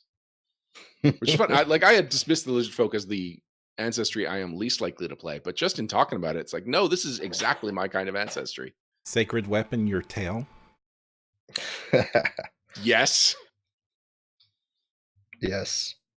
And yeah, getting swim speed and climb speed on the same race makes them one of those. It's they're just, like you said, they're so practical. When you encounter the problem that so many PCs just, oh well, there's a big tree we have to climb up. There's a big river we have to swim across. The lizard folks just could be like, it's okay, I got this. While you were using your ancestry feats to be able to cast acid splash once a day, I picked this up so I could just solve this weird little environmental problem we're going through. So in chat, there's someone going by the name of Patch DJ, which I believe is Patch and Mortimer. And I have to assume that he was working on the lizard folk, because as soon as we started talking about it, he said in all caps, "You're welcome," and balanced out the boring by going weird where you should. So shed tail and parthenogenic hatchling. We haven't talked about that. Where's that guy? Yeah, that's where you were born from an unfertilized egg, so you're a genetic copy of your mother, and you get like a lot of resistances to disease. Yeah, that one was weird. Yeah. Mm-hmm. Very weird. Mm-hmm. Yeah, I had to read the flavor on that a few times, and I'm like, oh, okay. Let me look up the Wikipedia article on this. From an unfertilized egg. Where are we going with this? How does this help me fight dragons? Well, it doesn't. Yeah, but it feels like you could throw on these ancestry feats to any character to almost become a multi-class ranger, monk, one of the two. Oh, ranger. Or become just a better ranger or a better monk. Yeah. Or be a ranger monk. And we're talking about the lizard folk is indeed, like, someone in chat called this a power creep book, and I kind of agree, because the lizard folk especially is a lot of very powerful combat oriented choices that are in a silo that's not supposed to have combat oriented choices as its primary feature. And that's why it's uncommon. Oh yeah. Like in first edition, like the Advanced Race Guide, that's the name of it, right? The Advanced Race Guide had uncommon as a like characteristic, but it's just saying you're less likely to come across them. But they were actually usually unbalanced compared to the core races. And so if you chose those uncommon races, you just had an advantage with nothing stopping you. There was nothing like level adjustment from 3.5. So by slapping on uncommon here, it at least becomes a conversation. You can't just throw a lizard folk at a GM and just make the cheesiest lizard folk. If you have a cool justification for this, you can negotiate that uncommon down to access. But there is at least some step between going full on this super powerful ancestry and running roughshod on your campaign. Mm-hmm. Yeah, and I feel like we're going to see a lot of GMs limiting rarity based on a combination of level and how many of each uncommon and rare option you could have. So yeah, you could have a lizard folk in the party, but the human's going to be the one who gets to start out with sawtooth sabers, not the lizard folk. You got your rare thing. That's cool. Oh, I'm already seeing. I'm going to be updating my snowflake cards now with this in mind. Actually, the more first level uncommon options are presented into the game, the more an option like your snowflake cards becomes something that really should be included in some kind of book like the Gamemastery Guide, where it's just have a bit of a lottery, have a bit of an auction that says like, this is how many uncommon things you can get. You can swap out some things if you want to save them for later uncommon options. Or just more work for Perram, like Billets Game. Oh god, 01 I need no more work. I am overworked right now. So that is the ancestry section of this book. If we were reviewing this as its own book, would you all be happy with it? Yes, this is so much cool stuff in this book.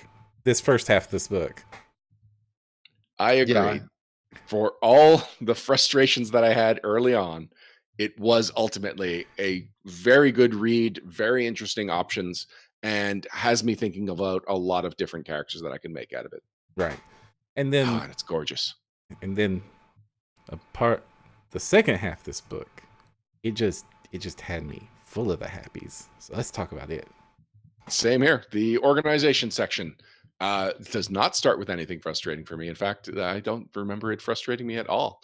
So it introduces us to a new type of stat block, the organization stat block, which is a nice combination of lore and history with a little bit of mechanics, but mostly it's a GM aid to show you these are the ways you can use this in just very like bang, bang, bang, point for it. It's very readable. It's very easy to understand how you can use it. And I like, if I had to improvise a scene with one of these organizations, let me randomly pick one. All right, we're going with the Hellknights. Okay, well, I know a lot about the Hellknights, but still, like, it gives me names that I can use. It gives me allies. It gives me just a very all-encompassing overview of this is the gist of this organization. Run with it.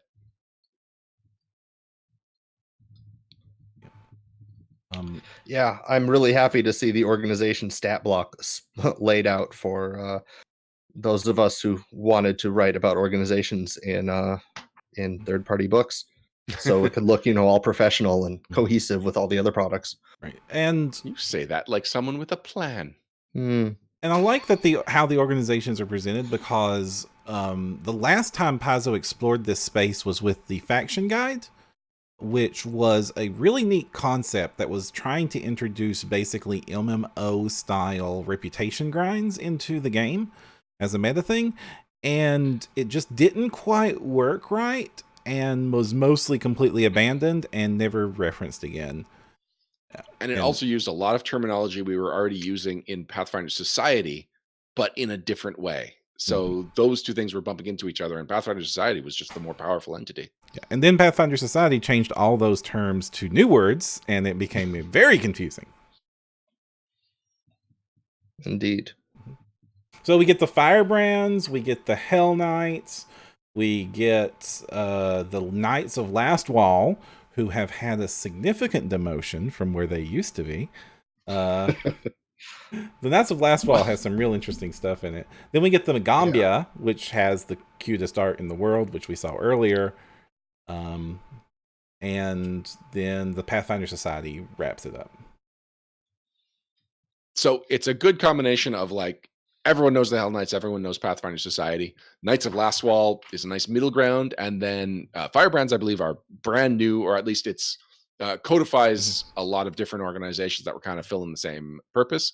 And the Magambya, I think, has only ever been referenced. Like, it's only been used. It's only been a term. It's not something we have had any kind of mechanical exploration of. Wilderness Adventures had, or Ultimate Wilderness. I always confuse those. Ultimate Wilderness had Magambya.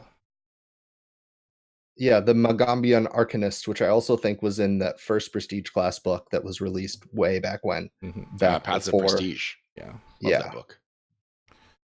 And then that was the cool one because it had like Archmage Jachumbe in it, and talking about like how the Magambya wizards could become like wizard druids, which was an interesting character archetype I've not seen before. And so I really enjoyed that in first edition, and they kind of just continue that with this.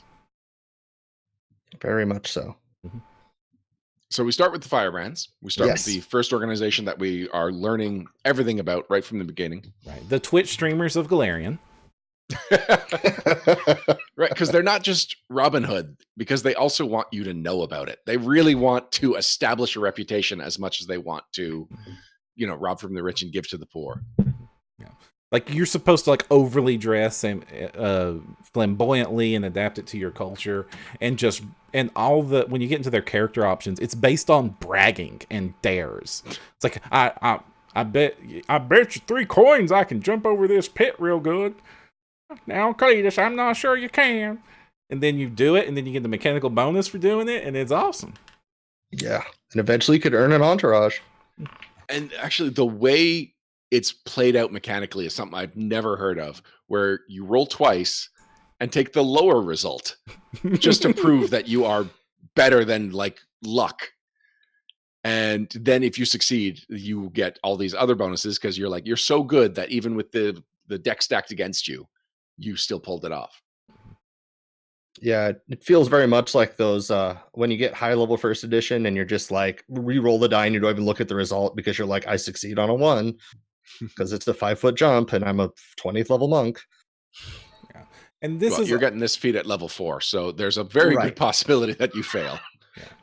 And this is where arrogance knows no level.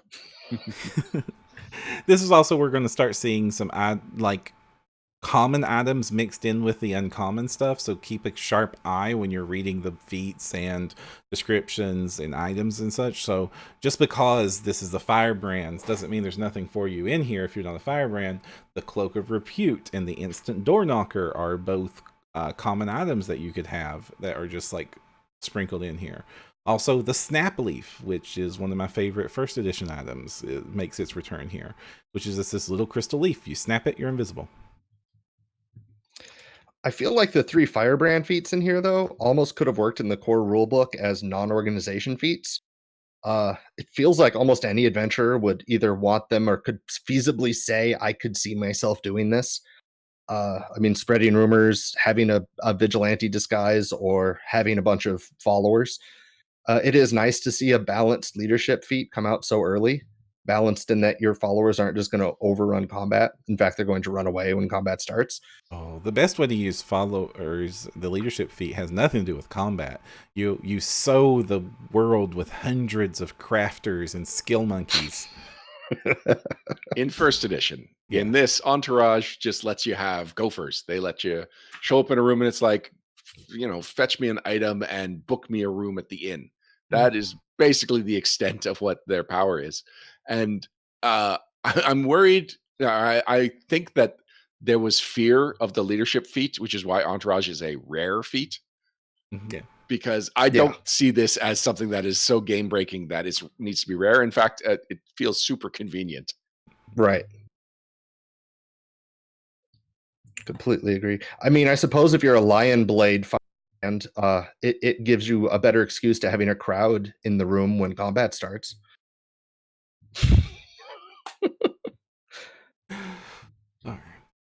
Oh, and I just want to point out that Daredevil's Gambit manages to name itself after 2 Marvel superheroes in one. Oh, I never noticed that.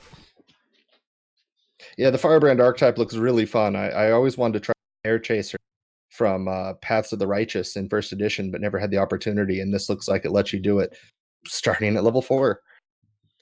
I am worried that I'm worried about the usefulness of this archetype and actually playing out at the table. It sounds like it would be fun, but I don't know how well it works towards accomplishing your goals as a character. Well, if you look at the Firebrand's assets on their organization chart on page 68, their values, one of them is just fun. I mean, none of their values, can't argue with that. None of their values is practicality or... Actually, one of the anathemas is sabotaging others during their adventures or deeds. I feel like that is pretty loaded. I'm worried about how that might come up in an adventure. Just like, I'd really stop him, but he's clearly on an adventure to kill all those innocent people. Oh dear. I think that's not quite... Okay. But are you really sabotaging if you're opposed to them in the first place? I guess you are, yeah. Yeah, no, that's exactly what you're doing. Means. Just declare them a tyrant and you already win, because that's higher up on the stat block, therefore it wins.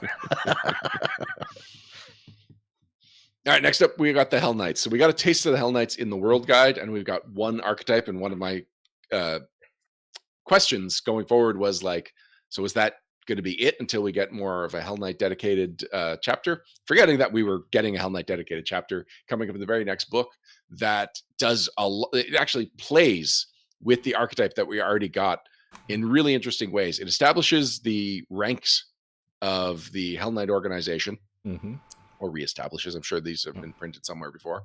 And the Armiger, which is the archetype that you could choose from the World Guide, is actually the lowest rank.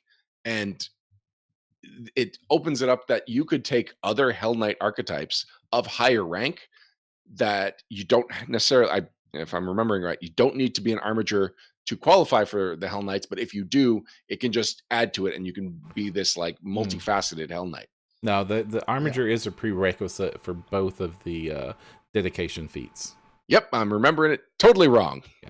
So you've got the Hell Knight archetype, which is the traditional, I am in this really scary plate armor and going to beat you with this sword, Hell Knights. Oh, yeah. Can you queue up page 82's art? 82, okay. And pulling it up. And you have the Hell Knight signifier in here, which is, I am a spellcaster and you will be afraid of me.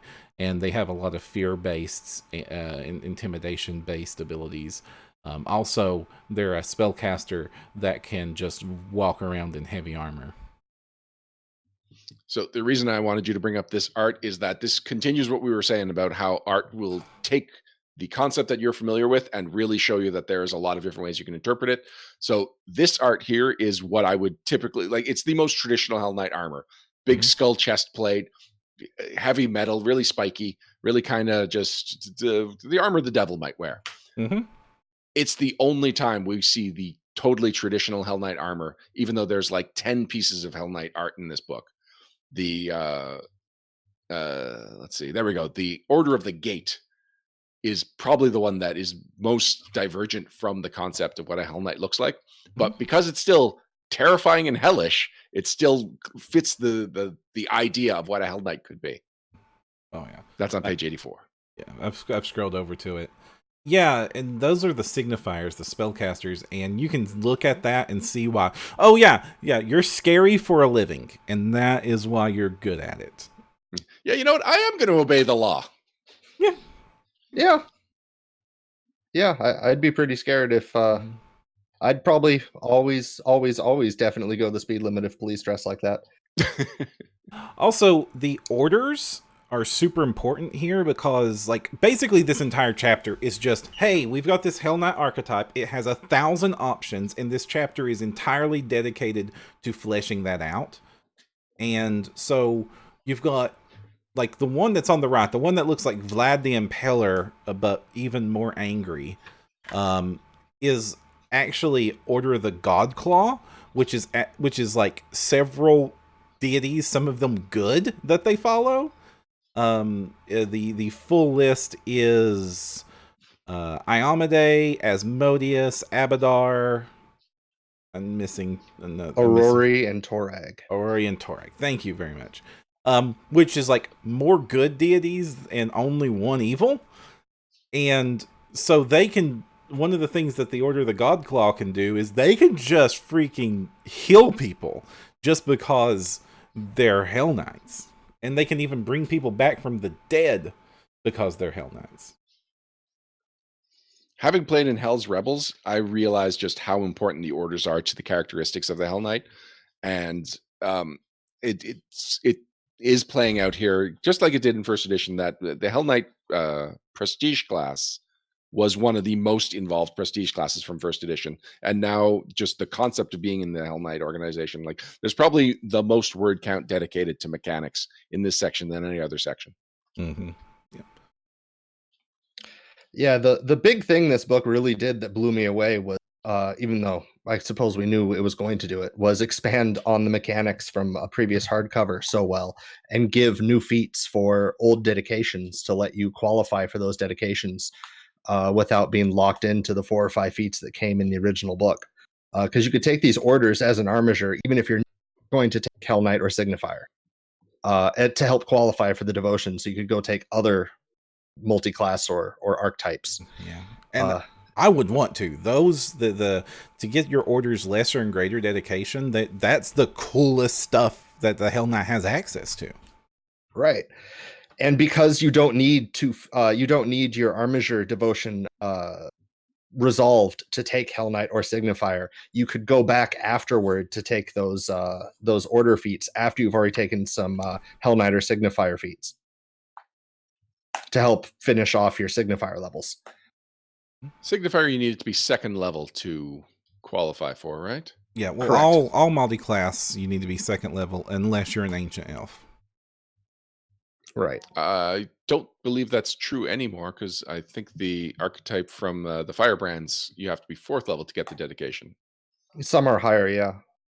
Like So the Hellknights are the 6. reason I was thinking that is that when you're playing a Hell Knight, regardless of what your class is, it really feels like you now have enough class options that you could be a Hell Knight, and whatever class you took to qualify to be a Hell Knight is almost just for show.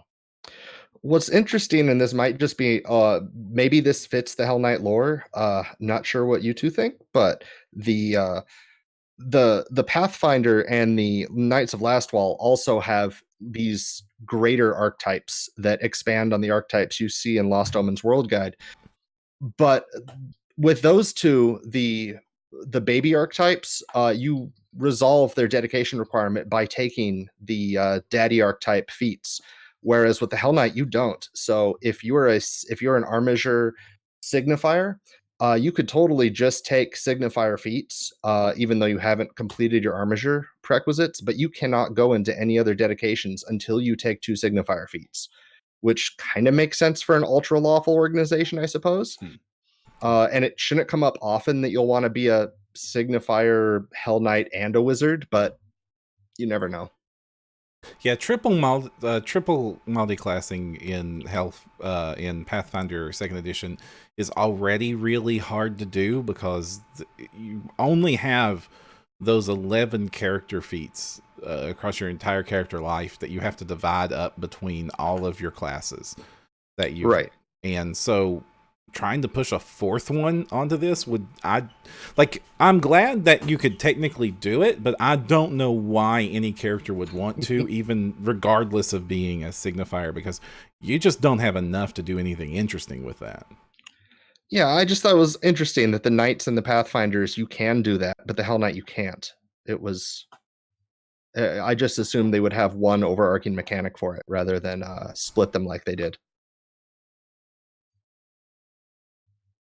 I think we're ready to move on to the Knights of Lastwall, which I appreciate that the banner art that opens the section, not the banner, but the 2-page spread, includes the Warsworn, which was one of the creatures that I really liked from the bestiary, which is just so many dead soldiers in one area glommed together into this weird undead worm. Oh man, that thing, when we encountered that in Reign of Winter, it was just a nightmare and it scared my players to death. So, Perram, you had thoughts on the Knights of Lastwall. Yeah, so the Knights of Lastwall are cool canonically, because in 1st edition there was basically just, if you're a Knight at Lastwall, it's not something an adventurer wanted to do, because it was basically permanent guard duty for a tomb, a really bad tomb. But it's like there's orcs, there's hobgoblins, and there's this tomb full of undead nonsense, and we're gonna stay here and guard. And so, but now the Knights of Lastwall have basically been completely decimated. The majority population of the Knights of Lastwall are actually on the undead side right now. And basically you're this organization that is just trying to recruit and recover and do what good you can in the world because your purpose in life has just been tossed away. The fact that there are even Knights of Lastwall is interesting, because they could have very easily said, there used to be, you can play an ex-Knight of Lastwall, just everybody's from a fallen kingdom in some way or another, and that's cool. And then it gets mechanically interesting when we get to their character options, because it does something very weird. So before we get into that, as was pointed out by Oil and Green in chat, the Knights of Lastwall used to be the Knights of Awesome. And that's the chapter that's completely fallen apart. And the remnants of Awesome are the Knights of Lastwall. Which I have a feeling it's because word got out that Jason Bowman named the Knights of Awesome because awesome sounds like awesome. Mm-hmm. And so it's hard to take them seriously after that. So where does it get weird, Perram? So they have a series of feats for Knights of Lastwall that have 2 different classes that they qualify for.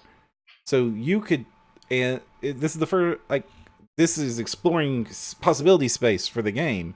I don't know. Did you talk about this, Dustin? Yeah, this was in my blog, the multi-class feats. You take over. You take over. Oh, yeah. They have feats in here that you could take whether you're a fighter or a champion. When you take them, they lose the trait that you didn't take it under. So if you take it as a champion, it's no longer a fighter feat. It's a champion feat. But either class qualifies for them. And they're not blocked by a dedication feat. You can just show up as a champion or a fighter, join the Knights of Last Wall, and qualify for these class feats. Absolutely correct. Mm-hmm. And the first one's first level and kind of cool. You just get to beat people with your shield real good. Which totally in line with the idea that you're trying to hold back some undead. In fact, if you go back a page and you see the art of people trying to escape while the one person wielding the weapons at the rear of this party is holding them back with some knives, she should have taken ever stand stance. Wow. Ever stand stance. Ever stand stance. Well, that's fun. And hey, it gives you sword beams. So I have to love the chapter just for sword beams. Being able to, blast people with your sword, multiple people at once or people far away. Like only when you're hearts. Only when you're at full hit points. Wait, for real? No, that's not really. Means you are just making the link reference. Okay. Yeah. I just thought maybe they went that far into the link reference. I am shocked to see Armored Skirt, given what a rules problem that was in first edition. But okay, here it is. Do you feel like they've solved it? They definitely applied enough rules and limitations, more rules and limitations to it. That it's not the auto include that it used to be. That's for sure. But it still makes me look a little. It still sours it. It's still I don't like it, but I'm not. So going I to actually my games. liked the concept of piecemeal armor that was introduced in Ultimate Combat, but didn't really care for the execution, especially because first edition armor was just weird. Like it didn't feel like it was ever properly balanced, and so you just had options that were clearly better than others, and some of them that were just the same thing but more affordable. Like there were just a small list out of the full list of things that you should actually consider. And so the Armored Skirt was really the only remnant of that piecemeal armor system that you could actually get the idea of piecemeal armor by buying the armored. It was called Armored Kilt in first edition, right? Yeah. Yeah, by buying the Armored Kilt and just feeling like you're modifying your armor by layering it up. Yeah. And I really like that it does the opposite thing with plate mail, where it actually debulkifies the plate mail because you're taking those pieces off and just replacing it with a skirt. So your dex and speed penalties go down instead of up. And I think anyone that's worn a kilt knows that's exactly why you wear a kilt. Yeah. Super less practical. Bulk. So in chat, Tippy the Pug is saying, so the Knights of Last Wall options are not, you don't need a dedication feat. No, there's two different sections. There is the Knights of Last Wall class feats, and then there is the archetype at the end, which is the Knight Vigilant. So for the Knight Vigilant feats, that's an archetype, and you need to take the dedication feat for it. The Knight Vigilant. Oh, is it not called Knight Vigilant Dedication? It's just called Knight Vigilant, and it's a dedication feat. Yep. All right. Whereas earlier in this section, there are some feats you can qualify for as a champion or a fighter. And can we call out how awesome the art is on page 96 here, where you've got the gunslinger with the Sarin Ray heli symbol inner teeth? Yeah. Oh yeah. Yeah. I just thought she was holding the bullet. No, you're right. That is cool. Mm-hmm. There's a few firearms in this book. This one is probably the coolest as far as it has a Victorian, it has a steampunk vibe to it. Mm-hmm. But it is nice that just kind of like the other Ancestries got a little bit of like spotlight, just so you know, hey, there's more coming. We're like future proofing these options that will be here someday. We've got a lot of art that's just reminding us this is a world with guns. You cannot, in a year or two when we release gun rules, say, I don't want guns in my fantasy, because the guns have always been there. Right. And she is about to mess up a zombie. That bullet is glowing. Yeah. A descriptionist in chat also didn't know the Seren Ray symbol, so thanks for pointing that out, Perram. Yeah, and isn't it great that we got a chainsaw sword for the zombie hunters? Oh, yeah. Yes. The serrated sword rune. Yeah. Which I thought it was going to be called the Ripsaw rune. I had it on good authority that it was going to be the Ripsaw glaive was going to be brought into second edition as anything could be a Ripsaw weapon. The name got changed at some point, I guess. Mm-hmm. But anyway, it's the Ripsaw glaive. Just it's the legacy of the Ripsaw. Right. It takes an interact action to activate, and then you get to hit people with it. And on your next hit, when the weapon deals slashing damage, the serrating rune adds an additional 1d12 damage instead of the 1d4 damage. And the shards return to their usual speed. You rev it up. Another item for your inventor gnome. Oh, well. Oh, no, I was going to say I've already had a gnome that had a Ripsaw glaive, but no, Valter was a human. He was just using some gnome tech. Mm-hmm. Yeah, I love how these are not purely only against undead, because I'm always afraid when I see something like the Knights of Last Wall that every ability they have is going to reference undead in some way or another, and most players are just going to be like, well, I guess I'll save this for that 1 AP, but no, they have a lot of really neat abilities, and they could do a lot of really cool stuff. So we're on page 93 when we're talking about the serrating weapon, right. And I just realized that the cleric, the Last Wall cleric artwork, he's got robot legs. Is he an android? Oh, I was thinking eyes. he had like cybernetic implants, but no, you're right. He might be an android. And his hand looks robotic too. The not glowing one. You're right. Mm. So that's cool. So similar to how we've got hints of guns, now we've got hints of Numeria. Mm-hmm. Yeah, he's got a holy symbol of. All right, so this guy's totally an android. Mm-hmm. So when you're looking over the items here, I'm like I was looking at serrated, and it's like, oh, it's only 1,000 gold pieces. Everybody will buy that. Wait, no, it's 1,000 gold pieces. That's a fortune. That's 1,000 platinum pieces. Gosh. From first edition economy. Well, even then, in first edition economy, 10,000 gold pieces wouldn't have been that much for a level 10 item, but the economy has definitely been adjusted more than just knocking the digits down. Yeah, Descriptivist reminded me of the fact you could put serrating on a spiked chain, and just how crazy it would be to try to control a chainsaw spike chain. Pretty sure I've seen action figures with that, but at least a Ghost Rider action figure. Do those action figures also have only 3 fingers? No, they got plenty of fingers. It's Ghost Rider. He's got all his fingers. I guess he can just put them back on. He probably does. Mm-hmm. All right, the Magambya. What do we got here? So do you like magic? Do you like nature? Do you like studying stuff and breaking class convention? And do you like... I like that last one. And do you like giant spiders that do butt wiggles? Then you can join the Magambya, which is maybe the coolest faction in all of Pathfinder now. The Magambya is, like I said, trained up from Archmage Jatumbe and his original Magic Warriors, and that's part of their lineage. And they discovered wizardry, and also they love nature, so technically Druid Wizards is the first wizards, and everybody else has been screwing it up. And they're all they're definitely like spread knowledge as they're like and do good and use knowledge responsibly. They're basically like what the Pathfinder Society claims it is in public. They actually are.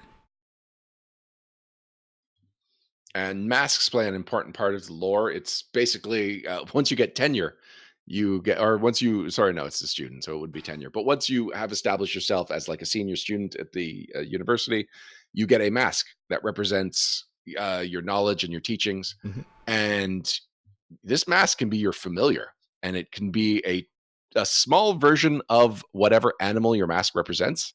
just made out of pure light. And as soon as I read that, I just kept going through all the different pieces of artwork that involve masks. And I'm like, ooh, what kind of little familiar could he have? My favorite was on page 105, the Uzu Janti speaker with his elephant mask.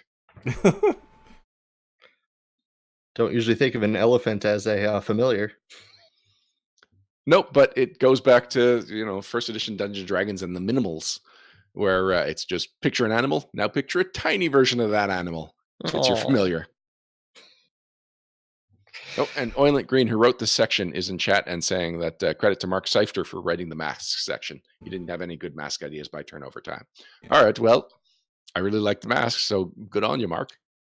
And I really like how a lot of the rules are work here. They're basically like, if you were a smart spellcaster, you would have come up with this idea, like putting a scroll around the top of your staff so that you can cast a scroll, have one scroll at the ready at all times without having to draw it out.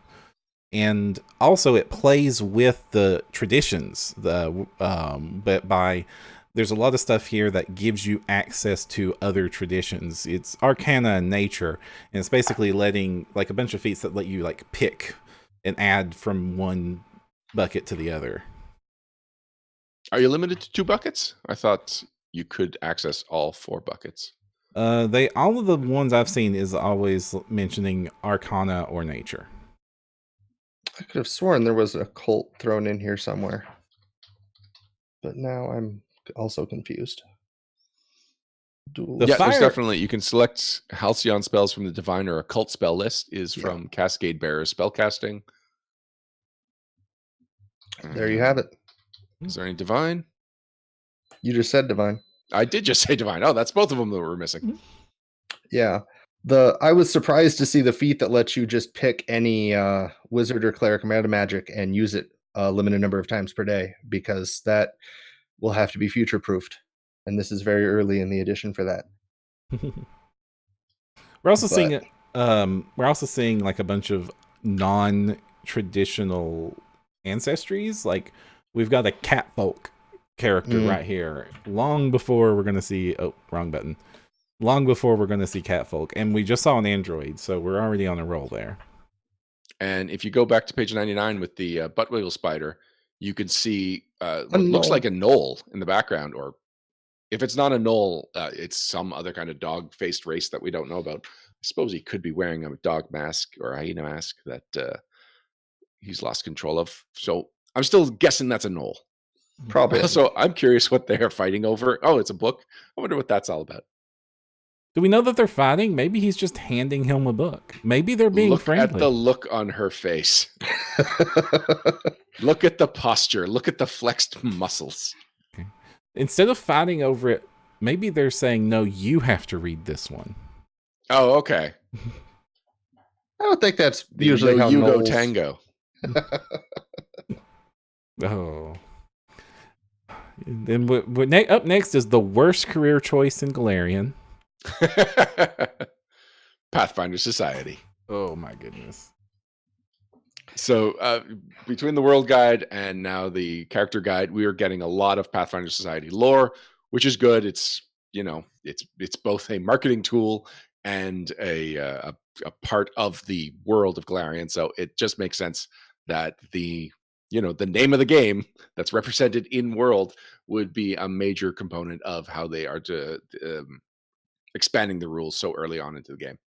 I also like how the artwork for this chapter begins with really traditional fantasy characters and then just gets weirder and weirder with the character builds that it would take as you scroll through it, which is a lot like Society. Your first character is this is Jordan, the human fighter of honor, and then you're like, and this is my half null alchemist who rides a pink elephant.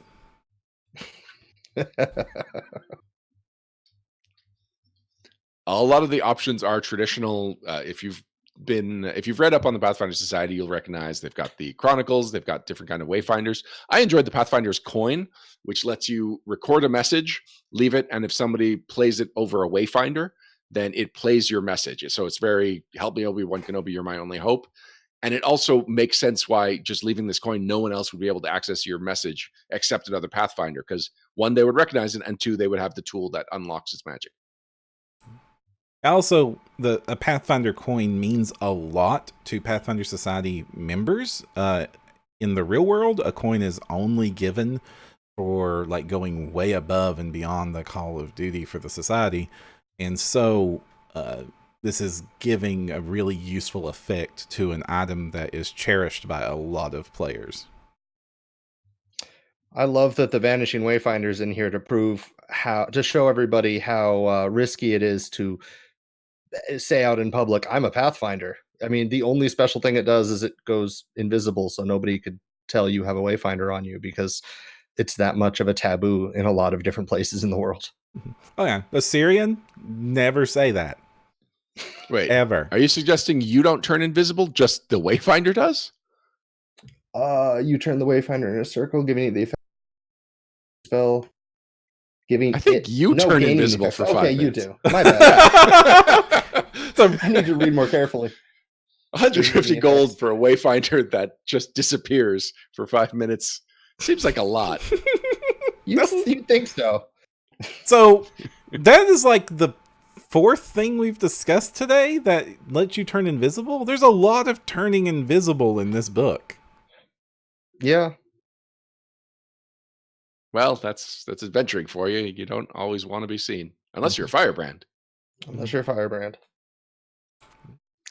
Yeah, I'm really glad they got more skill feat, archetype feats. And it really makes the Pathfinder agent really came to its own in this book.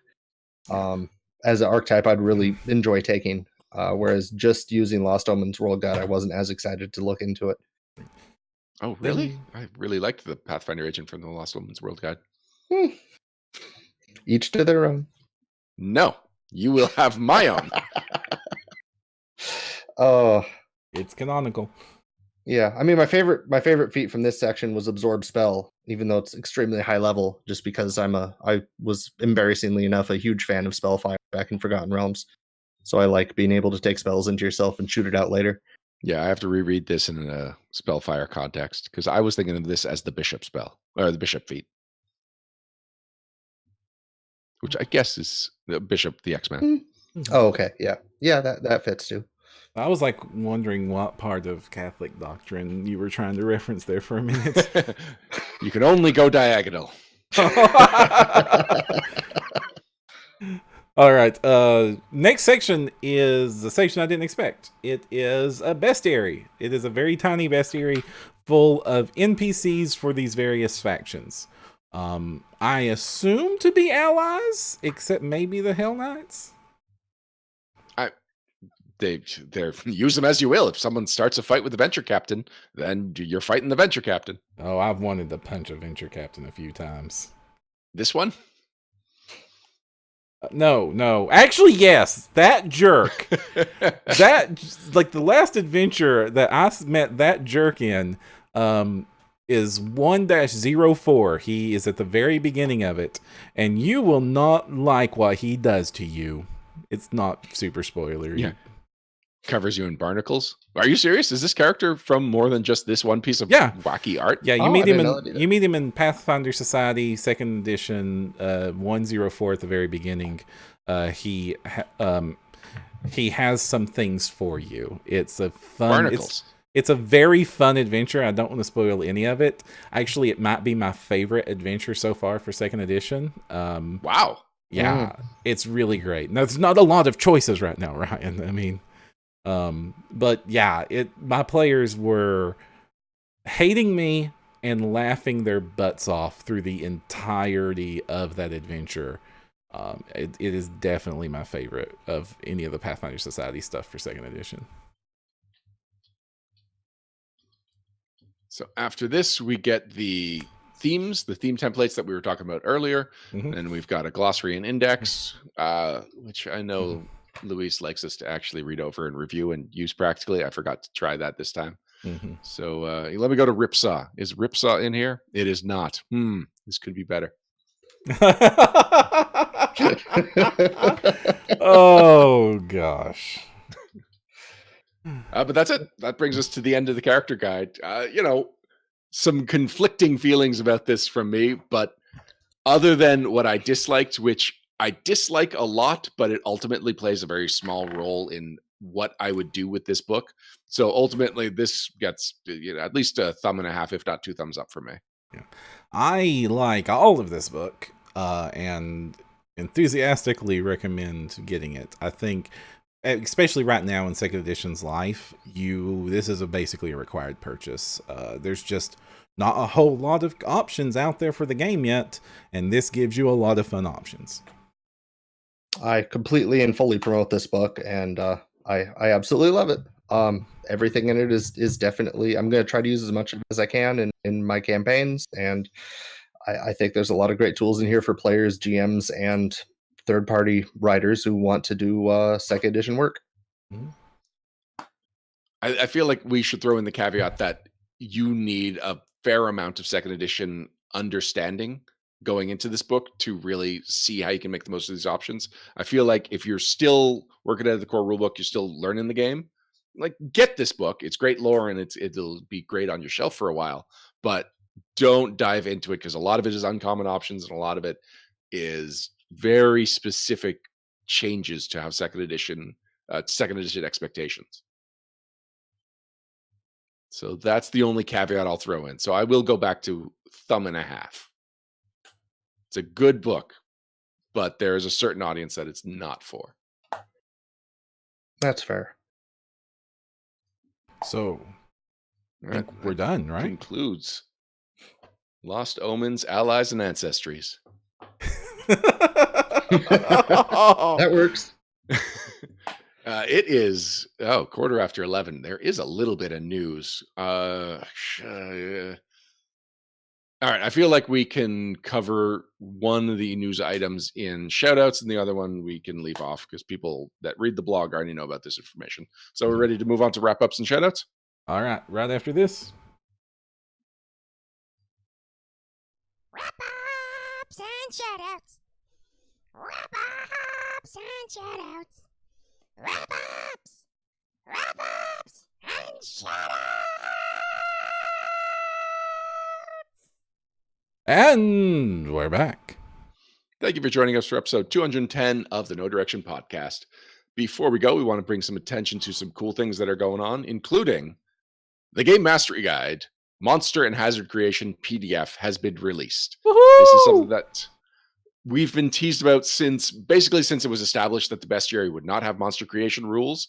And I don't think we were so much warned that the core rulebook would not have NPC creation rules, but right now, if you are not running published adventures, there is a key element to a lot of GMing, and especially improvisation-based GMing, that is missing, or at least was missing until we got this full chunk of pages, like 25 pages, that will be in the Gamemastery Guide. We got it early because that is information that we do need that will really improve your game and your ability to play, run, and personalize that game. The Gamemastery Guide got pushed back, which is why they're releasing this early. Gamemastery Guide would have come out next month if this in the original schedule plan. They got pushed back to next year, which is way too late to wait to be able to make your own stuff. So we're not going to be reviewing it right now. We hope to have a guest on next episode that will be able to go through it with us, and maybe we'll make some monsters. And I didn't realize this was also going to be the hazard creation rules. Maybe just because there were no trap making rules, as far as I remember in first edition, or at least not in the core rulebook. So that actually feels like a bonus. So on top of making a monster or two, which we will be recording on October 30th.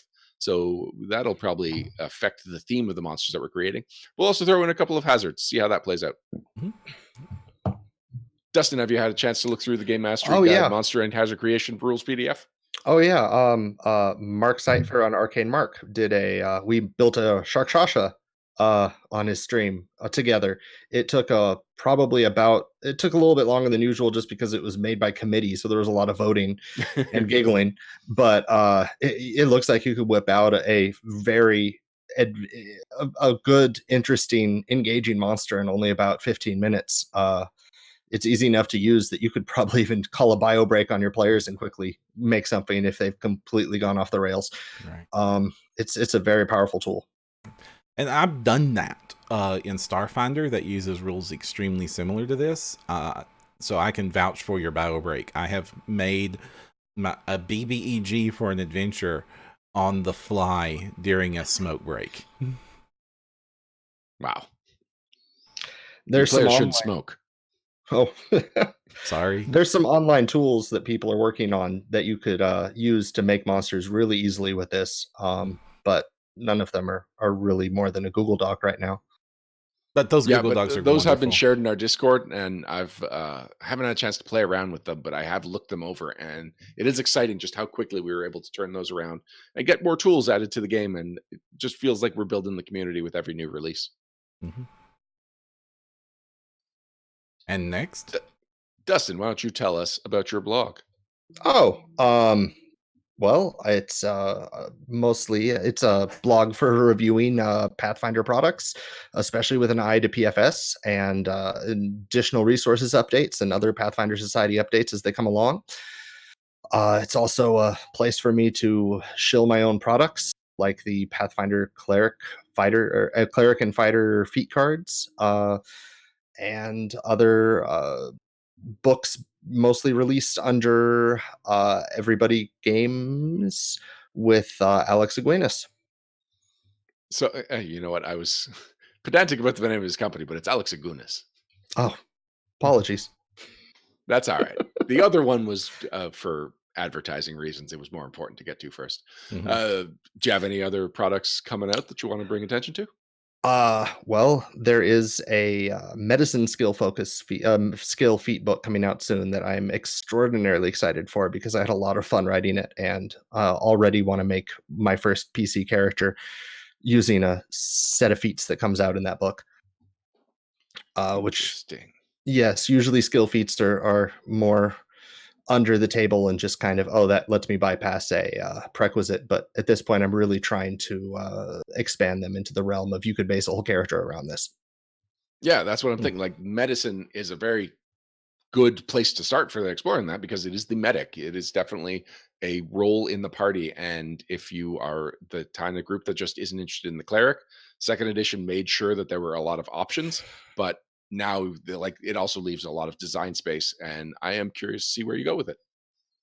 Yeah, thank you. And I really do love these feat cards. They've been super useful for me, especially when monsters, you could just throw feats on them. I just throw them in the bestiary as bookmarks to remind myself what extra ability I've given my monsters when I GM. Since I've only GM'd at this point, I haven't had a chance to use them as a player, but they have been helpful in making theoretical builds for myself while I wait on finding a chance to play. You mentioned your blog earlier, and your blog is not the only blog that I don't know how to do this transition. You were one of our guest bloggers. Yay! Thank you for the guest blog. So for people that missed the announcement last week or haven't been following us on social media or our website, for the last week and a half, and it will be concluding this Friday, we've had a guest blogger takeover for this block because we have 2-week block cycles of how our blogs work, where we rotate in on a regular schedule our 10 bloggers that we have on the network, almost a dozen. And so we gave everybody a break because they've been working very hard since the release of second edition and even leading up to it.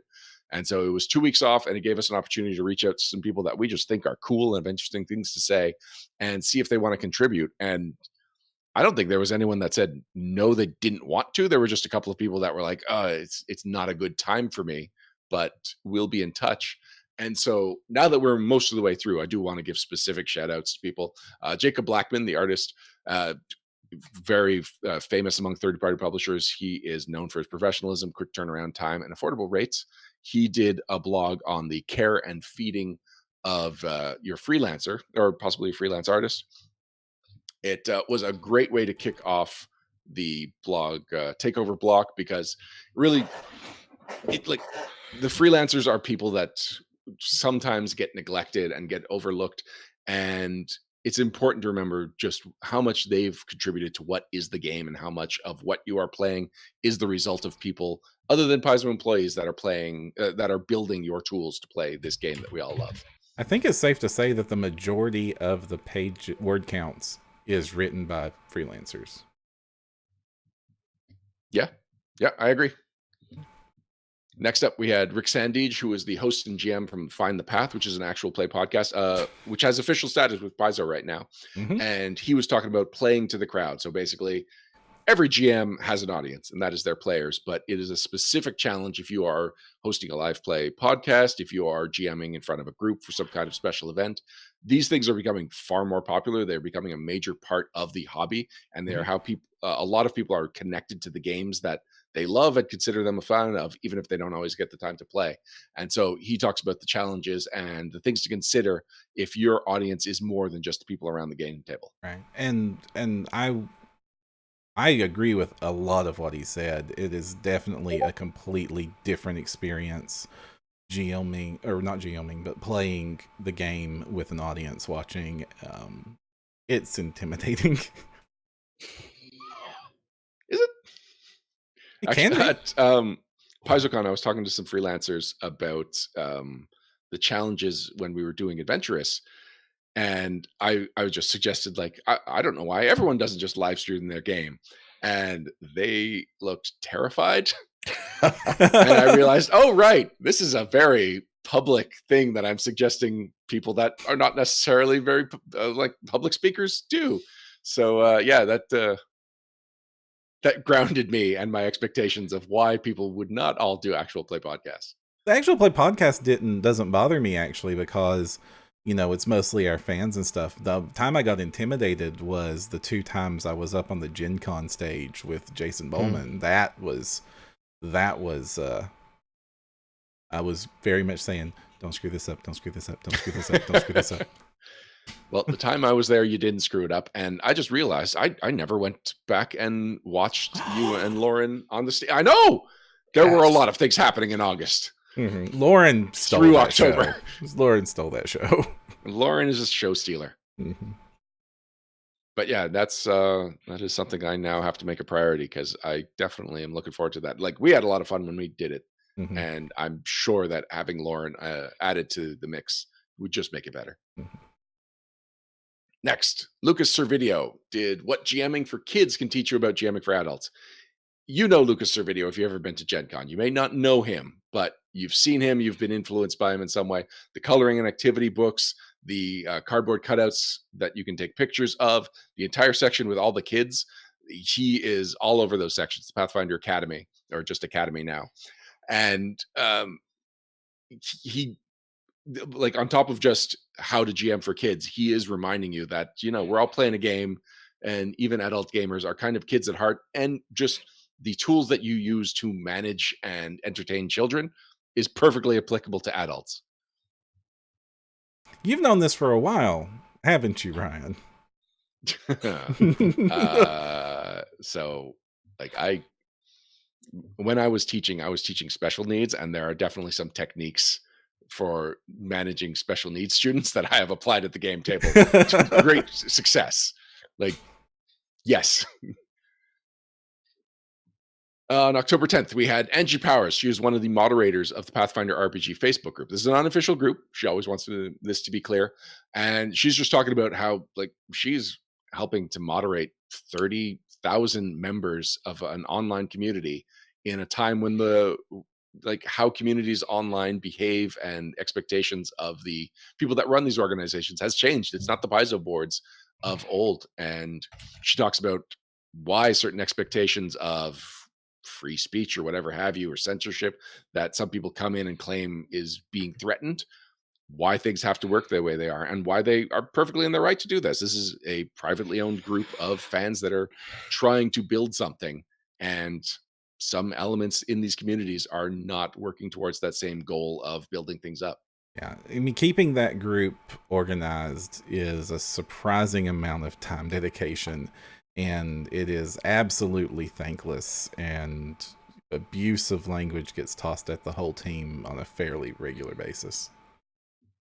Yeah, you're on the team. This is something I guess Yeah. I should have mentioned, which I don't remember you ever discussing that you were planning on joining it. Just one day I saw you moderating the Pathfinder and the Starfinder group.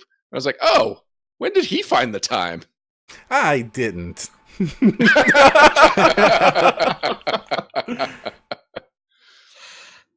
Perfectly put. Oh, October 11th. Dustin yeah. Knight. What did you talk about? I talked about downtime, which seemed appropriate since you said you wanted a break from the blog. No, in all seriousness, I want to look forward in Pathfinder 2 to the stuff that not just bringing stuff in from Pathfinder 1, but the new things that Pathfinder 2 brings to the game.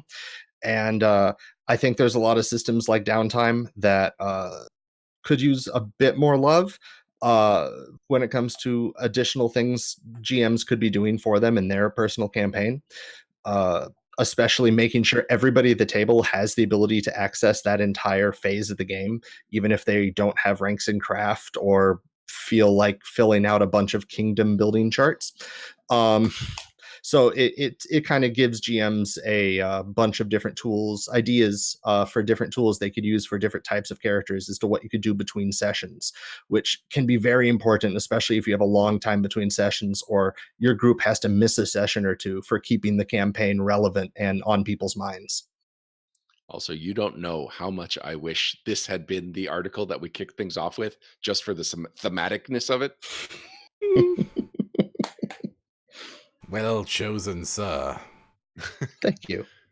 Then this week on Monday, Tim Nightingale, someone that when you think of the the Paizo community, you really need to be thinking of Tim Nightingale. He co-founded PaizoCon. He's been the editor-in-chief of Wayfinder for a decade.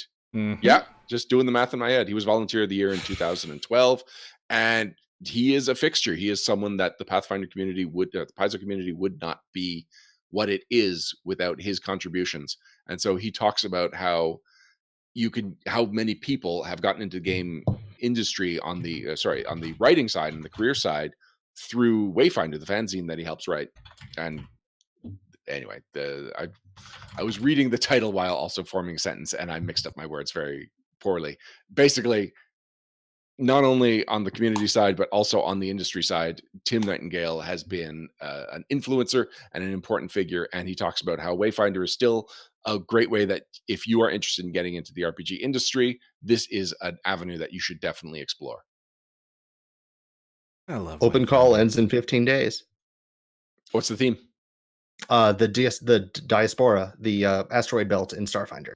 Nice. Ooh. Next up, LJ Stevens. She is talking about normalizing diversity. She goes into a lot of great examples about how diversity can improve a game, can improve your game table, can improve your fiction, but then also halfway through takes a turn and makes sure that you're not just applying diversity as tokenism or in a way that is missing the point effectively. And she uses quotes from Crystal and Luis that really just add to the journalism of the blog post. As soon as I started seeing the quotes that she had collected, I was like, she really put a lot of extra effort into this. Not that you didn't, Dustin, or any of the other bloggers, but this specific type of journalism was not something that I was expecting and really enhanced the article. And I really appreciated the extra step that she took in that regard. I was really happy to see that she wanted to come on board. She is a very, very busy person. Stephen Glicker from Roll for Combat. He is the GM and I guess the owner. He is the man behind Roll for Combat. And he is talking about how he's been in this gaming hobby so long that he was there for the Satanic Panic and when Dungeons and Dragons was this weird thing that was talked about in the hushed tones. And now, the Dungeons and Dragons cartoon cast is selling cars and different fast food restaurants are cashing in on our fandom. And he's just kind of it's a retrospective on how the role Dungeons and Dragons plays in pop culture and his role in the hobby as a gamer for so long has changed. It's a very fun piece, and it actually got a lot of attention on social media. I believe I shared it this morning. Yes, this is one of today's blogs. But not the only one. So we are coming up on the end of the guest blog takeover block, and I want to make sure that we get as many of the people that we talk to and who are interested in. So we are going to start popping out 2 a day. including Andrew Mullen, who contributed to the book that we were reading today, the Lost Omens World Guide. He is in chat. In fact, he is Oiland Green. And so he was, a lively member of chat tonight and an important person for this book. And he talks about if you are interested in building a career with no prior experience, you don't have a writing degree, you don't have whatever, you might be wondering how you get into it. Are you qualified? Dealing with imposter syndrome. And his article, I really appreciated. Like, this is stuff that it is solid advice, framed very clearly, very efficiently, and it goes over everything that you should really be considering when you are first getting into freelancing. Just a solid chunk of advice that I really thought just really captured what he was going for. So we've got a couple more days of the guest takeover. I don't know if I'm going to go into who we're still expecting from, although we've got 4 more contributors and I've got contributions from 3 of them, just waiting to hear back from one. But we are not running out of steam or anything. The last 4 guests are people that are just as established in the community as the other people that we got to the guest blog. They're talking about subjects that matter to them, which are, again, just things that we don't always cover on the blog. And I'm glad that we're bringing in these people that have these different levels of expertise, these different perspectives, and really this chunk of stuff, this takeover block has been super fun, and it's actually been a lot more work for me than I can't regular. Like, throughout this whole process, you proposed ideas, and I've been like, Ryan, we can do that, but it's going to be a lot of work. And you're just like, sign me up. And I can't believe you're not, because you are also super. The network is barely able to do anything more, and you especially, and you're just like, sign me up for more. Yeah, but come on, the network just runs itself at this point. I help make some decisions, but ultimately, if I don't check on the bloggers to make sure that things are up. I just I check to make sure they're up the day of, but I don't chase people leading up to things. Like, we can trust our bloggers. Our bloggers are great. They're always coming up with their own cool concepts. There's no vetting process for what our bloggers are going to be talking about. It's always up to them, and I trust them completely. Whereas this week, I was following up on people. I was saying, like, these are I had to make sure they understood formats and understood what blogging to an audience is, because not everyone here has done any professional blogging before. And it's been fun. I like this kind of interacting with people and just people managing and cat chasing. And I am my biggest concern on day 1 was that I didn't have a turnover for day 14 or day 10, I guess, because we weren't doing weekends. And I am so glad that everybody has turned over, that we overplanned, and the extra people that we invited in have been hitting their deadlines and contributing. Yeah, and I've loved reading all of these different blogs. Anyway, no, this has been fun. This has definitely been worth the extra work that I've had to put in. Yeah, but I see now why one of your first major game successes involved herding a bunch of wild kids while the house burns around you. Well, that was just playing to my audience. Well, it's been a privilege and an honor. I thank you both very much for the opportunity to write for your blog. Well, thank you. And you know what? I hope that we've really solidified a relationship here, because inviting you on was a very last minute idea. I think at 3:00 I messaged Perram being like, this is very late, but Dustin had this amazing blog post that would really add to this review. Do you think we could bring him on? And Perram said yes. I invited you. You said yes, all in the span of 5 minutes at 3:00 this afternoon. Mm-hmm. Yep. Yeah, I had to run out and buy a microphone. Oh, goodness. Now, as much fun as the guest blogger takeover has been, I am looking forward to Monday, when we have the return of our regular bloggers, which we're going to have a bit of a facelift, and we're going to rearrange some of the dates that people are blogging. And we've got a couple of names, one of which is, well, they're both familiar, but for different reasons. Monica is back. Monica Marlowe, who writes the Burst of Insight. Andrew Marlowe writes Burst of Insight. She writes Inspire Confidence, or she did until a couple of years ago when she took a break from blogging. And every now and then she's popped in and being like, I look forward to when I could come back, but there were no solid plans for when she would return until very recently. And when we were planning on what the blogs would look like after this block, she confirmed. She's going to be in. She's going to be working every other week, like the majority of our bloggers. She's going to be contributing every Tuesday, week 1 of the block, if you want to get technical.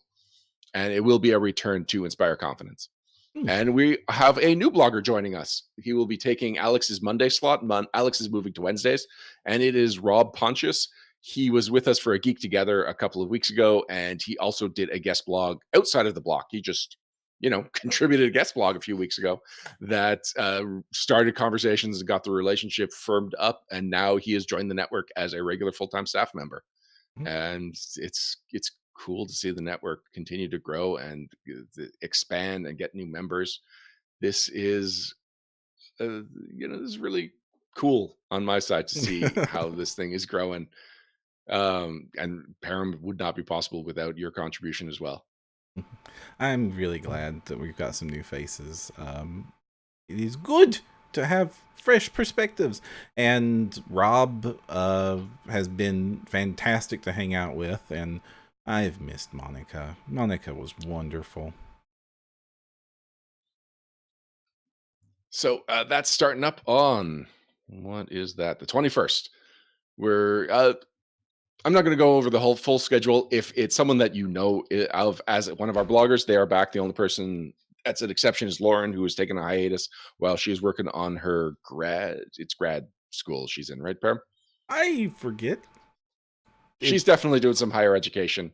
And while she was really enjoying the bend the knee version of Dear Dova Queen that she had started contributing, it was just not sustainable. So she is still a staff member. She's actually a member of the No Direction board, and she's still a cast member on all of our actual play podcasts and some Roll for Combat actual play podcasts.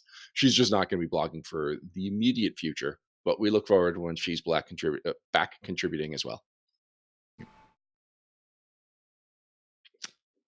Perram, how can people find out more about us? Why, you can visit us, of course, at nodirectionpodcast.com, where you'll find those guest blogs we just talked about, as well as our regular blogging content and all of the fantastic podcasts we do, including, of course, No Direction Prime, where we talk about Pathfinder, No Direction Beyond, our Starfinder news, reviews, and interviews podcasts.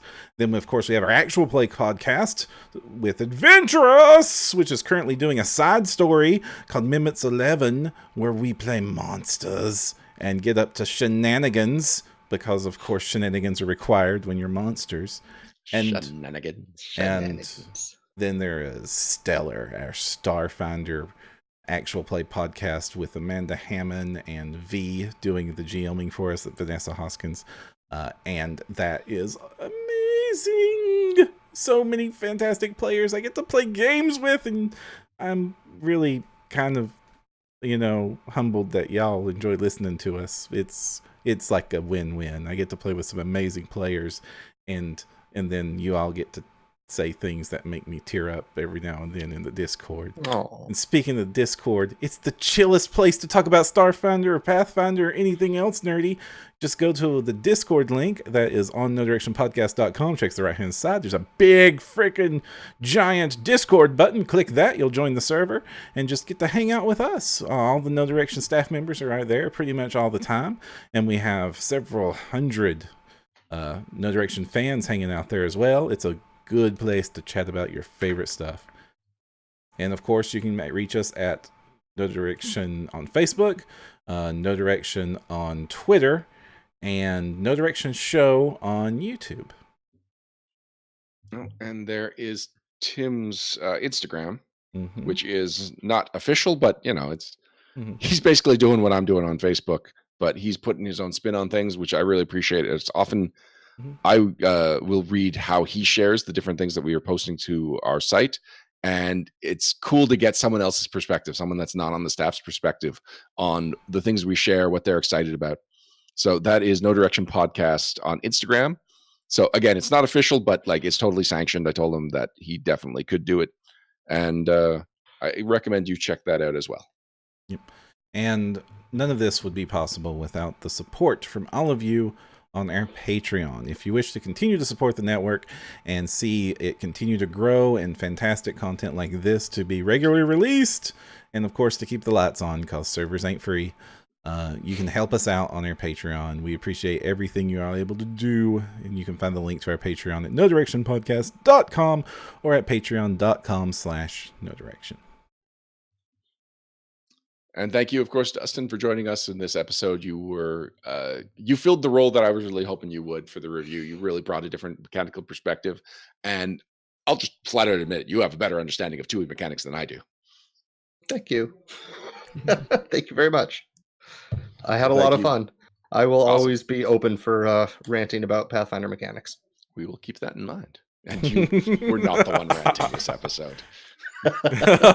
Oh, I have a rant about and or.